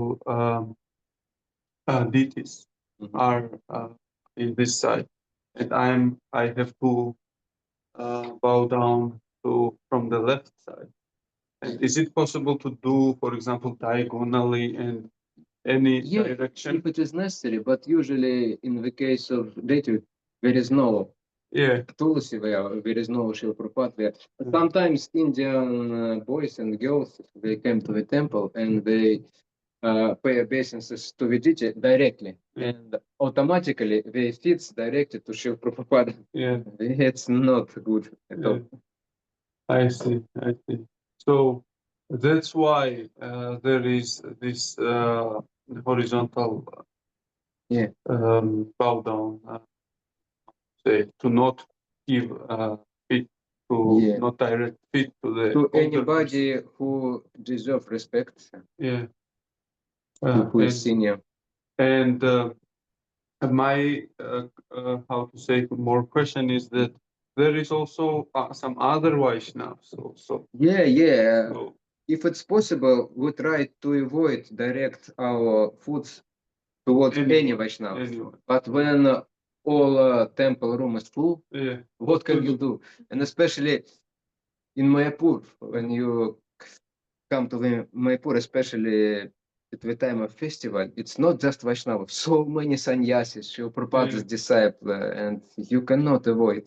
yeah, Some of them will be beyond your feet. Yeah. But what to do in this case, we cannot do. And one more question. So from left side, I'm doing sometimes from right side because when the deities are open, then there is Matajis there. So I should move to their side and from there. Yeah, a little I bit. see. You Yeah. can move a little bit Yeah. in the Mataji side and pay obeisances by left shoulder. Okay, I understand. It's practical thing. Not every time you can do it ideally, but Yeah. at least you need the rule and you will try the best. That's the only thing. And one more another topic question. But I think Not another topic. you need translate it to Georgian also. Okay. Because Gochi cannot understand what we are speaking about. გოჩა მე გადავთარგმნი ახლა ქართულად. ანუ მე აფსაჯა პრაფუს დაუსვი ესეთი შეკითხვა, რომ როდესაც თქვენ ვქეციხრით შრილა პრაფუპადას წინაშე დიაგონალურად, ეს სპეციალურად ამ გაგებით კეთდება მეთქი და დიახოდა. თუ შეიძლება იგივე გაგება მოვარგოთ ღვთაებებსაც და ნებისმიერ შემთხვევაში მეთქი, რომ ნებისმიერი მიმართულებით, საითაც ფეხებს არ მიუშვებთ უფროს ვაიშნავს ან შრილა პრაფუპადას, ესე მოვიხაროთ მეთქი ქედი და კი მიესადაგებაო, მთავარიაო, რომ წესი გქონდეს და ამ წესის მიყოლას ეცადო, რომ შენი ფეხები არ იყოს მიმართული ან ტულასისკენ, ან უფროსი ვაიშნავებისკენ. თუმცა ხდება სიტუაციებიო, მაგალითად მაიაპურში ან უფრო დიდ ტაძრებში, სადაც უფროსი ვაიშნავები ყველგან არიან და შესაბამისად როგორ უნდა მოიხარო ქედი ისე, რომ შენი ფეხები რომელიმე უფროსი ვაიშნავის მიმართულებით არ იყოსო, ასეთ შემთხვევაშიო უბრალოდ უნდა მოიხარო ქედი და ესა უბრალოდ მთავარი პრინციპი არისო, რომ გქონდეს პრინციპის სწორი გაგებაო და ეცადო, რომ მიყვე ამ პრინციპს. Hare Krishna. Yeah. You have no question? One more question. My question is about paying obeisances daily to every Vaishnava. So, what is the correct how to say way? Because I will do it. Not how to say. Maybe it's a problem or it's not, but I'm I want to understand that, for example, if Loka Prabhu enters and everyone in the Sunday program, should I pay obeisances to each and every one of them, and will it be practical? Yeah, it depends on your consciousness.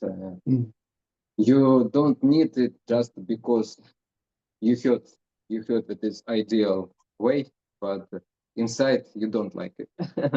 And in this case, you cause violence to yourself, and some negative emotion appear. It's not good because externally you will do it, but internally you will criticize or blaspheme. For example, me, because I told you about this ideal principle. And, I heard this and I must be a good ideal Vaishnava, therefore I need to do it. But you're not ready to do it in such degree, to pay obeisances individually to each Vaishnava. You are not ready for this. After some times, you will complain inside yourself, and after some times, you will complain not only inside yourself. It takes time. Therefore, in this case, you can just Anjali Mudra. You can do Anjali Mudra, but if you have inspiration, that's good. That's good. Of course, you need to take in consideration the situation on the street. If it is raining, it's not practical because all your dhoti or your pants will be immediately dirty. Sometimes devotee did it just in the muddy, how to say, pound. So fanatical. Another case. There is a very some rules of etiquette towards the prasadam. For example, if some prasadam fell on the ground or on the floor, you need to take it and you may collect it or eat it directly. And it was during the one Namahat.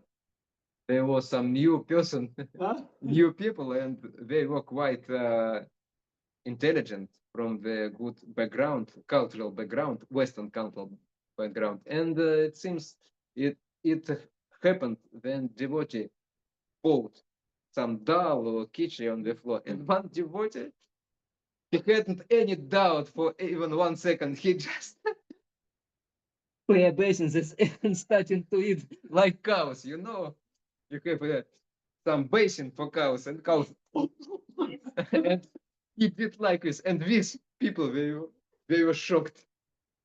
And in this public temple, you also should consider this principle, because some new people, if you see some strange guy pay obeisances to everybody with big eyes, maybe we need to call some special service, medical service, I mean. You understand? You must be practical. And the first thing I said, you need to take in consideration your qualification. If you are inspired to do it, if you have a firm faith, it's not just because you need to look in my eyes like ideal disciple. Yeah, it's not a good reason. It's a reason, but it's not the very deep reason. But if you confirmed inside yourself that these are all Vaishnavas, they are so exalted, and I'd like to pay obeisances to him. Whatever may happen, I will do it. If you have such faith and such determination, that's okay. But if you try to do it because of some social pressure or social expectation from you, no, that's not good. Because you cannot do it in proper consciousness, and finally you break these rules, and you didn't do even, you will not do it even 1 time because of frustration and pain. You can say in Georgia. ან როცა ჩემი შეკითხვა ესეთი იყო, რომ აი იმ წესთან დაკავშირებით, როდესაც ყოველ ვაიშნავს დღეში ერთხელ, როდესაც პირველად შევხვდებით, უნდა მოუხაროთ ქედი. და მე ვუთხარი, რომ ეს რამდენად პრაქტიკულია და თუ შეგიძლიათ, რომ ამაზე ცოტა ისაუბროთ მეთქი და აქ შეჭაპრაფუნ განმარტა, რომ არ არის საჭირო, რომ ასე რომ ვთქვათ,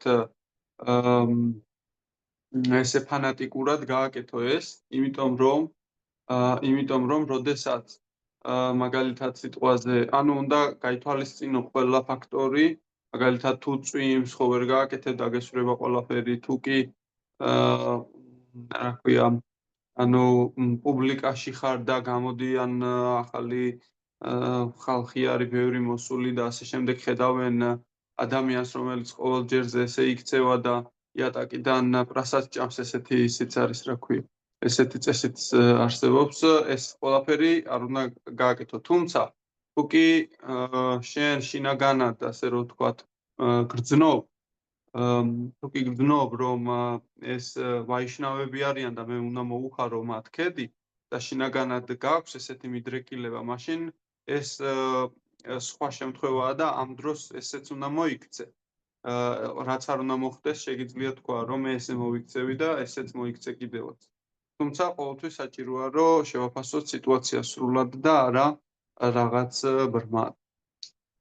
Смысл в том, что мы должны учиться склоняться не только телом, но и ложным эго. Когда мы совершаем поклон, что наше эго тоже, вернее, эго должно кланяться. Гоча, переводи, пожалуйста. Теперь твоя очередь. It seems we lost Гоча. პირველ რიგში ჩვენი ეგო უნდა დავადაბლოთ. Но вначале эго наше, оно не готово кланяться, поэтому вначале мы начинаем с тела, хотя бы тело. დასაწყისში ჩვენი ეგო არ თანხდება ქედის მოხრას, ამიტომაც ფიზიკურად უნდა ვიწოთ ქედის მოხრა. Но чтобы ложное эго не взорвалось, таким образом, есть какой-то минимальный стандарт, да, которому нужно следовать.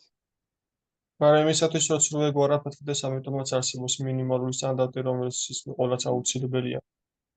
И нужно от минимального постепенно увеличивать. Так мы всегда поступаем во всем. და ასე მინიმალურიდან საჭიროა ნენე და გაზრდა ამ სტანდარტის. Еще несколько моментов важных при общении со старшими. კიდევ რამდენიმე მომენტი მნიშვნელოვანი უფროსებთან ურთიერთობაში. Над старшими нельзя подшучивать. უფროსებზე არ შეიძლება ესე თქვა გადაობა. Даже за глаза. მაშინაც კი, როდესაც ვერ ხედავენ ისინი. Ты знаешь, там надо пока. შენ იცი დაინდასვე მაჰარაჯია ეს. Акша же так.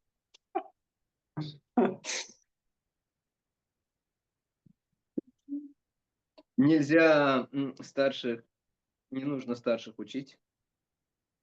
არ არის საჭირო უფროსებს რო ვასწავლოთ. Даже если мы хотим объяснить старшему, как работают какие-то компьютерные функции. თუნდაც მაშინ, როდესაც ჩვენ გვინდა რომ უფროს აუხსნათ თუ როგორ მუშაობს კომპიუტერული ფუნქციები. Все равно мы это делаем очень аккуратно, мягко. ჩვენ ამას ვაკეთებთ მაინც ძალიან აკურატულად და ფრთხილად და რბილად. Точно со старшими не нужно спорить. დაზუსტებით ნამდვილად არ შეიძლება უფროსებთან კამათი. Это говорится даже в присутствии, когда в присутствии старшего не нужно пытаться кому-то давать наставления. უფროსის თანხლების დროს არ არის საჭირო რომ შევეცადოთ ვინმეს დარიგებები მივცეთ. То есть мы старшему всегда предоставляем возможность проповедовать или говорить первому. ჩვენ უფროს ყოველთვის ვაძლევთ საშუალებას რომ უხადაგოს ვინმეს. Но если старший говорит по-другому, там говорит, давай ты, или кивает нам, то нужно начинать говорить и проповедовать. მაშინ თუ სხვაგვარად იქცევა უფროსი, გვეუბნება რომ მიდი შენ დაიწყე ქადაგება ან გვინამიოკებს რომ მიდი, მაშინ დავიწყოთ ქადაგება. Что Прабхупада часто обращался к ученикам. Ну, что ты думаешь по этому поводу, Тамал Кришна Махарадж или Хридананда Махарадж? Что ты думаешь по этому поводу? შეპროპოდა ხშირად მიმართავდა თავის მოწაფეებს ხიდაინდა მაჰარაჯა რას ფიქრობ ამაზე? Иногда он даже говорил, Малати, а ты как считаешь по этому поводу? ანახანი ის შეპროპოდა მას ამბობდა რომ მარატი შენ რას ფიქრობ ამას დაკავშირებით? Говинда Даси, another his very senior lady disciple. Говинда Даси, как ты думаешь? გოვინდა დასი შენ როგორ ფიქრობ? И в этом случае нужно говорить, да? და შემთხვევაში საჭიროა ლაპარაკი. Ну да, когда мы входим к старшим, мы просим разрешения, да, войти, естественно. და როდესაც ჩვენ შევდივართ უпроსებთან ბუნებრივია რომ ვითხოვთ ნებართვას შეიძლება თუ არა შესულა. Ну и когда выходим, тоже нужно спрашивать. მაგრამ როდესაც გამოდივართ, მაშინაც არის საჭირო ნებართვის აღება. Не обязательно церемониально, как ты знаешь, так очень напыщенно, с поклонами, с мантрами. И говорит, можно я пойду, о Махарадж? აუცილებელი არ არის ცერემონიალურად რაღაცა ქედის მოხრებით, მანტრებით, შეიძლება რომ მე წავიდე. Можно аккуратно писать, Махарадж, я вам нужен еще? შეგვიძლია ვკითხოთ რომ მაჰარაჯა მე გჭირდებით თქვა თქვენ. Вот. Так. შეიძლება კიდევ ჩვენ ვახსენეთ რომ უფროსებთან ურთიერთობისას საჭიროა რომ აი უმცროსმა ენთუზიაზმი გამოხატოს, ხო? ესე ვთქვათ, რომ დაუახლოვდეს კრიშნას. Упроси. Вы упомянули, что когда в отношениях с старшими младшие должны проявлять энтузиазм и таким образом вдохновлять старшего, чтобы приближался старший к Кришне. თუ მაგალითად ერთგული არ არის ჩვენზე ძალიან უფროსი, მაგრამ ამავდროულად ჩვენთან შედარებით უფროსია. Если, к примеру, если преданный не является слишком старшим к нам, но в это время старший для нас. ანუ ასაკობრივად არ არის უფროსი, მაგრამ სულიერი ცხოვრების გამოცდილებით უფროსია ჩვენთან შედარებით. Возрастно не является старшим, но по духовным развитию он является старше, чем мы. Возрастом или по духовному развитию? Возрастно не является, возрастном плане не является старшим, но духовным является. Возрастом не является, а духовным является. Да. და ჩვენ ხედავთ, რომ მას პირდება რაღაც ენთუზიაზმი, რაღაც ანუ ურთიერთობები და თუ შეიძლება ამ შემთხვევაში ისეთი რაღაცეების გაკეთება, რომ ეს არ არის შესაბამისი უფროსთან მიმართებაში, მაგრამ ამ შემთხვევაში მისი энтузиазмისთვის რო გავაკეთოთ. И мы видим, что ему нужно какой-то энтузиазм, какое-то вдохновление. И если мы сделаем что-то такое, что он является этичным по поведению от младшего к старшим, и все равно мы это сделаем, будет ли это правильно? Неэтичным или этичным? Неэтичным. Non-ethical. Yes. Мы не должны делать неэтичных вещей по отношению к кому угодно, не только к старшим, даже к младшим. ჩვენ არ უნდა გავაკეთოთ არაეთიკური რაღაცები, არა მარტო არავისთან არავითარ მიმართებაშიო, არა მარტო უფროსებთანო. ანუ უფრო არაეთიკური კი არა, ანუ რაც არ შეესაბამება ეტიკეტს, მაგრამ იმ კონკრეტულ სიტუაციას сჭირდება. ანუ როგორ ვთქვა? То есть Дарматаджи Патачи уточняет, что не то, что не этично, а то, что не по этикету поведению младшего к старшему. Для чего нам нужно делать что-то не по этикету? С какой целью? Я не понял. Дарматаджи говорит, что это для того, чтобы вдохновить младшего по возрасту, но в это время он является старший по Старшим. духовному развитию. Ну да, да. Ну, то есть для этого нужно обязательно сделать что-то не по этикету.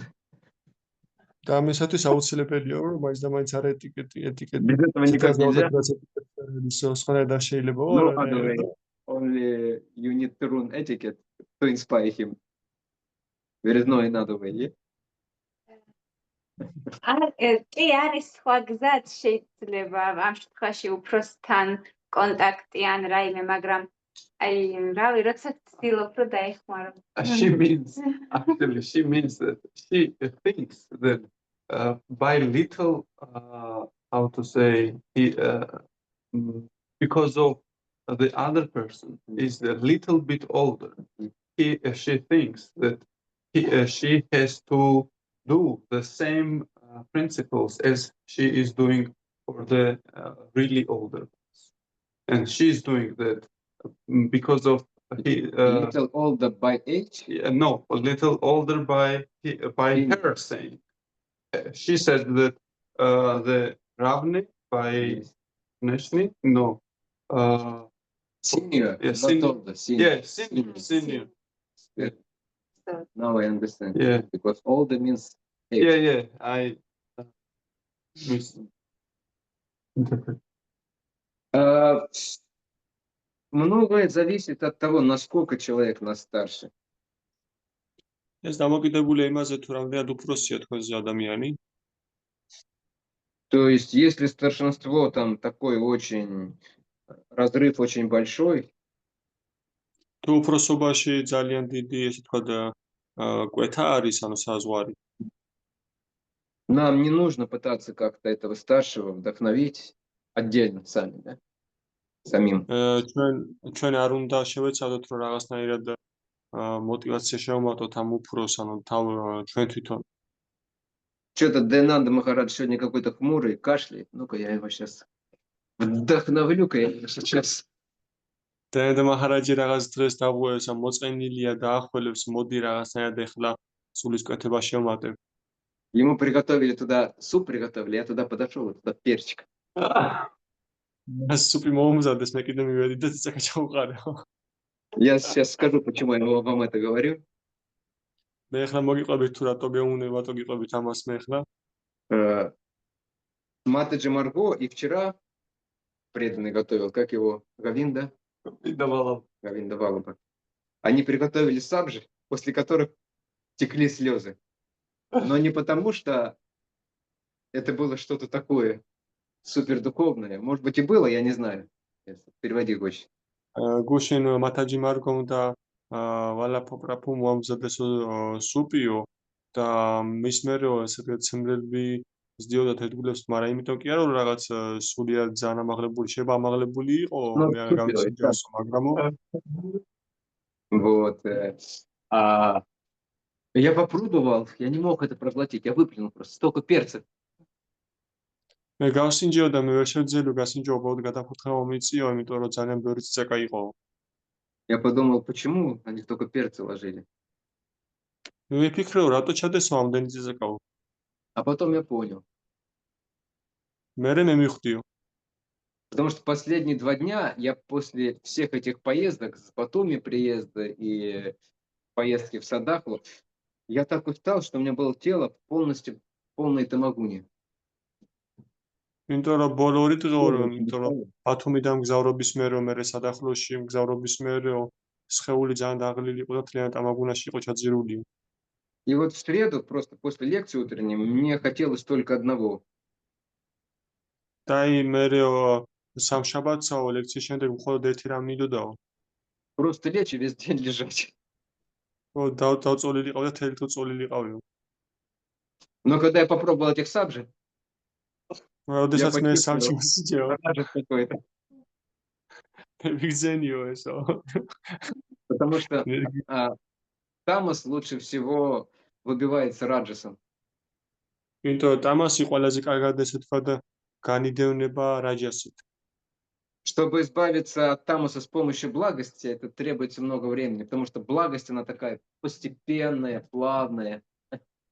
იმისათვის რომ ტამასი თავიდან მოიშოროთ ძალიან რაჯეს ტამასი თავიდან მოიშოროთ სათნოების Араджа, საშუალებით знаете. ძალიან ნელა მოხდება ძალიან დიდი ძალის ხმა ჩაიდოს. Поэтому преданные иногда используют раджас.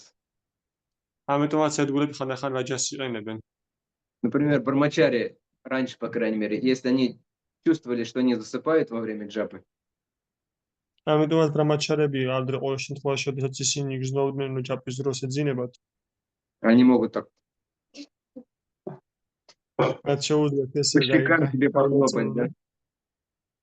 Или выйти себе холодной воды вылить на голову. ან გავიდნენ და ცივი წყალი გადაისხან თავზე. То есть это явно неблагостный способ ეს აშკარად არ არის საფრთხო საშუალება. быстро выйти из тамуса. А быстро выйти из тамуса можно просто. Но что касается вопроса Дарику, вообще, если мы младшие, нам не нужно слишком сильно думать о том, как вдохновлять старших. რაც შეეხება დარიკოს კითხვას, თუ ჩვენ საერთოდ უმცროსები ვართო, მაშინ დიდად არ ღირსაო იმაზე ფიქრი, თუ როგორ შევმატოთ გონება სულისკვეთება უფროს. Когда я говорил, что старшие вдохновляются, видя энтузиазм младших, я имел в виду, что они вдохновляются сами, то есть не нужно, то есть видя просто младшего, они испытывают вдохновение. Не нужно специально что-то там им демонстрировать, чтобы вдохновить.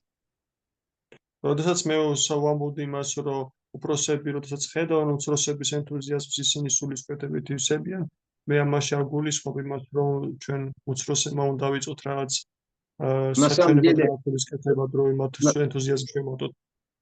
На самом деле Дарика немножко забегает вперед, я об этом собирался потом говорить. სინამდვილეში დარიკო ცოტა წინ უსწრებს მოვდენეს, მე ცოტა ხან შევპირდი ამაზე საუბარს. Но раз уж дело об этом пошло, когда мы действительно видим, нам кажется, что чего-то вот это вот более старшие вайшнав или вайшнави как-то они немного взгрустнули. მაგრამ როდესაც ჩვენ ხედავთ, რომ ეს უფროსი ვაიშნავი რაღაცნაირად მან მოიწინა. Ну, то есть мы чувствуем, что что-то не так у них, что как-то им нужно помочь внутренне. როდესაც ჩვენ ვგრძნობთ, რომ რაღაც ისე არ არის მათ შემთხვევაში და მათ უნდა ვეხმაროთ როგორღაც. Нам не, как правило, нам не нужно это делать самим пытаться. როგორც წესი ჩვენ არ უნდა შევეცადოთ, რომ ეს არ უნდა შევეცადოთ თავად გავაკეთოთ ეს. Настойчиво спрашивать, может быть, я чем-то вам могу помочь, послужить, да, там. რაც ესე ვთქვათ განსაკუთრებით დავეკითხოთ კიდევ ერთხელ, რომ ჩემ რამის შემიძლია თქვენი დახმარება. Мне кажется, как-то вы сегодня немного не вдохновлены, Прабу или Матаджи. მე ჩვენება რომ თქვენ დღეს რაღაც განწყობილება არ გაქვთ პრაბუ არ მათაჯი. Это не наше дело. ეს არ არის ჩვენი საქმე. ჩვენ ამას არ დავაკეთებთ. В этом случае мы можем обратиться к другому старшему, лучше к более старшим. ამ შემთხვევაში ჩვენ შეგვიძლია მიმართოთ სხვა უფროს და უკეთესი იქნება, რომ ბევრად უფროს. И сказать, мне вот кажется, что Акшаджа Прабу что-то немного в тамагуну погружается. უთხრათ, რომ მე მეჩვენება, რომ უფროსი ერთგული რაღაც тамагунაში ძირება. Акшаджа, does. A little bit falling down at Tamagun. Я знаю, его очень не переводит что-то. Вот. И другой старший, например, Дайнанда Махараджа, он уже будет разбираться с этим. და სხვა უფროსი მაგალითად დაინდასვამი მაჰარაჯი ის გაერკვევა ამაში. Но есть исключения, მაგრამ არის გამონაკლისები. когда явно видно, что старший начинает какие-то грубые принципы нарушать. როდესაც აშკარად ჩანს, რომ უფროსი იწყებს რაღაც უხეშად უკვე პრინციპების დარღვევას. Потому что грустным он может быть, потому что он чувствует разлуку с кем-то. Там, с духовным учителем, с каким-то другом своим.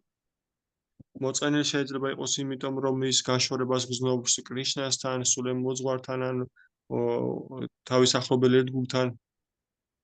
И он испытывает эту вираху, разлуку, духовные чувства разлуки. და ის გრძნობს ამ სულიერ გაშორებას. А мы думаем, как-то нужно его вдохновить, развеселить.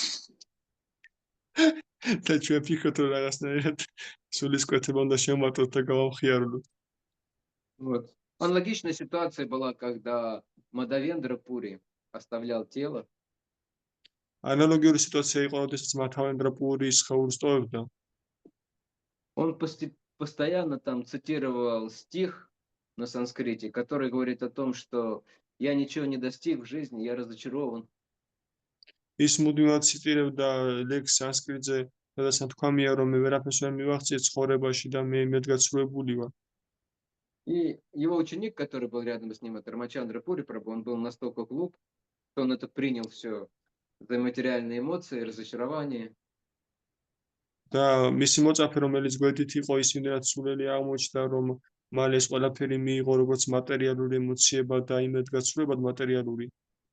Он сказал, Гуру Махарадж, на Брахман нужно медитировать. Брахма Бхута Прасанатма, наша чати на Камшати. მან უთხრა გურუ მაჰარაჯ ბრაჰმანზე უნდა იმედიტიროთ. Потому что Брахман означает состояние радости. Нет никакой скорби, никакого разочарования. იმიტომ რომ ბრაჰმანი ნიშნავს სიხარულის მდგომარეობას, როდესაც არ არის არავითარი მწუხარება, არ არის არავითარი ნაღვლი. Он сказал, иди отсюда, духовный учитель. მოწვევა უთხრა წადი აქედან. Как на грузинском иди отсюда? Очень. Садиака. Да. Я и так не достиг Кришну, а если я оставлю свое тело, видит твое лицо грешное, куда я отправлюсь вообще?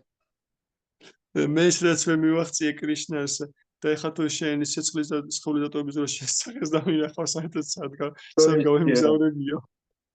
Старшие они на то и старшие, что мы, как правило, не понимаем, что у них внутри. უფროსი იმიტომ არის უფროსი, რომ როგორც წესი მათ ესმით თუ რა ხდება მათ შიგნით.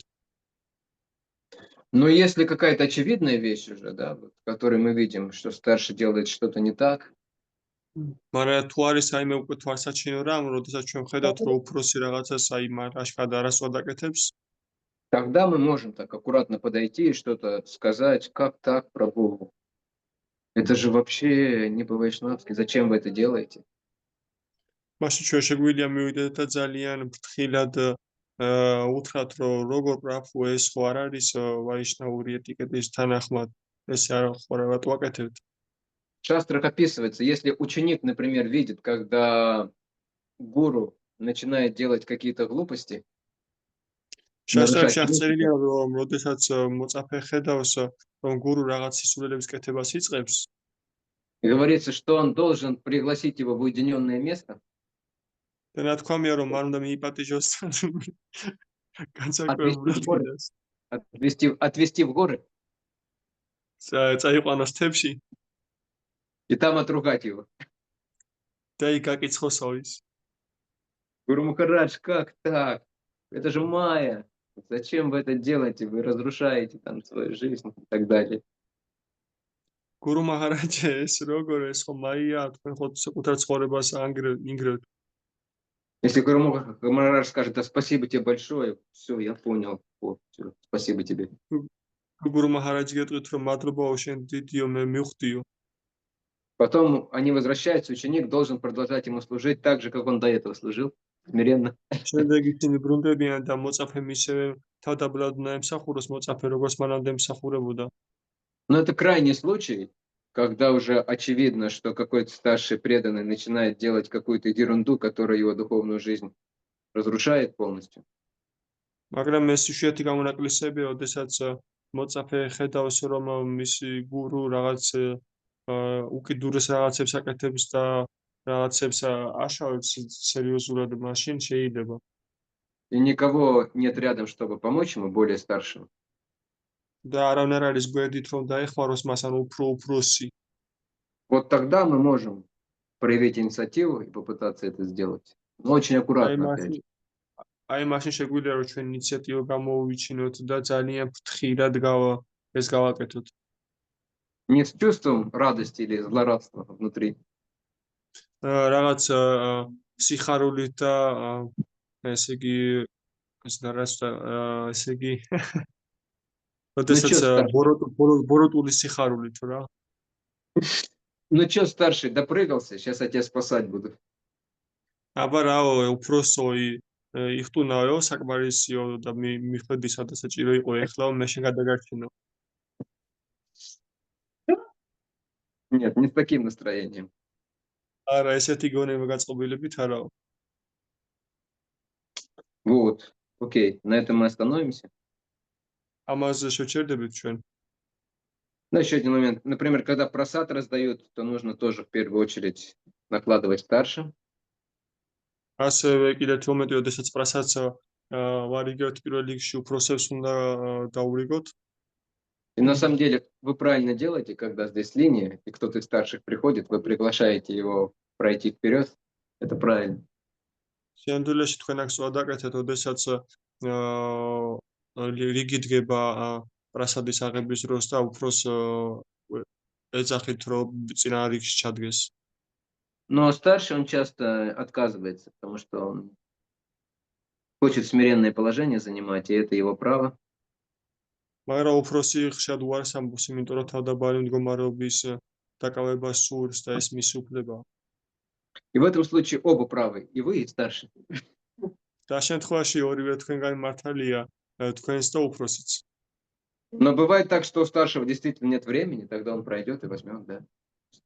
ხდება ისე, რომ უფროს მართლაც дро არა აქვს საკმარისი და ამიტომაც წინ წავა და აიღებს. То же самое, когда просад все принимают, то вначале должны вставать и уходить старшие. Остальные должны ждать, пока старший закончит. სწორედ ასევე, როდესაც პრასაც იღებენ, ჯერ უფროსი უნდა ადგეს და წავიდეს და ყველა დანარჩენი უნდა ელოდებოდეს. Проблема, когда старший, он сильно в гуне благости. პრობლემა მაშინ არის, როდესაც უფროსი ძლიერ სათნოების გუნაშია. И он там жует каждый раз по 30 раз, как положено. ყოველი ლუკმას 30-ჯერ ჩაღეჭავს, როგორც საჭიროა. И вы сидите и думаете, ну сколько можно есть? და თქვენ ზღარ დაფიქროთ, რამდენი ხანი შეიძლება კიდევ, რამდენი ხანი შეიძლება რომ ჭამდე. Ну опять же, если вы торопитесь на поезд, это одно дело. მაგრამ თქვენ გეჩქარებათ მატარებელზე ეს სხვა საქმეა. А если вы торопитесь что-то другое делать, не очень важное и духовное, это другое дело. მაგრამ თუ თქვენ გეჩქარებათ რომ რაღაც სხვა რამე გააკეთოთ, არც თუ ის სულიერი და არც თუ ის მნიშვნელოვანი, ეს სხვა საქმეა კიდევ. Можно спросить разрешение, могу я пойти, я там опаздываю, или там у меня служение. И старший, конечно, скажет, да, конечно. შეიძლება ნებართვის თხოვნა, რომ ნებართო თხოვოთ, რომ შეიძლება მე რომ ადგე და წავიდე, იმიტომ რომ მე მსახურება მაქვს და მეჩქარება. მოგვიანებ. უბრალოდ. Окей, на этом мы остановимся. ამაზე შევჩერდებით ჩვენ. В следующий раз, я надеюсь, мы встретимся с вами онлайн или вживую в понедельник. С кем как получится. მე იმედი მაქვს, რომ შემდეგ ჯერ ზეულ შაბათს ჩვენ შევხვდებით ონლაინ ან სოციალურად ვის როგორ გამოუვა. Спасибо большое вам еще раз, простите за опоздание. მადლობა კიდევ ერთხელ და ბუდიშს გიხდითაო მაპატიებო დაგვიანების გამო. რა ლამაზია ახლა. Чила Прабхупада ки, Ананта Коти Вайшнава Вринда ки. Акшаджа Прабху ки.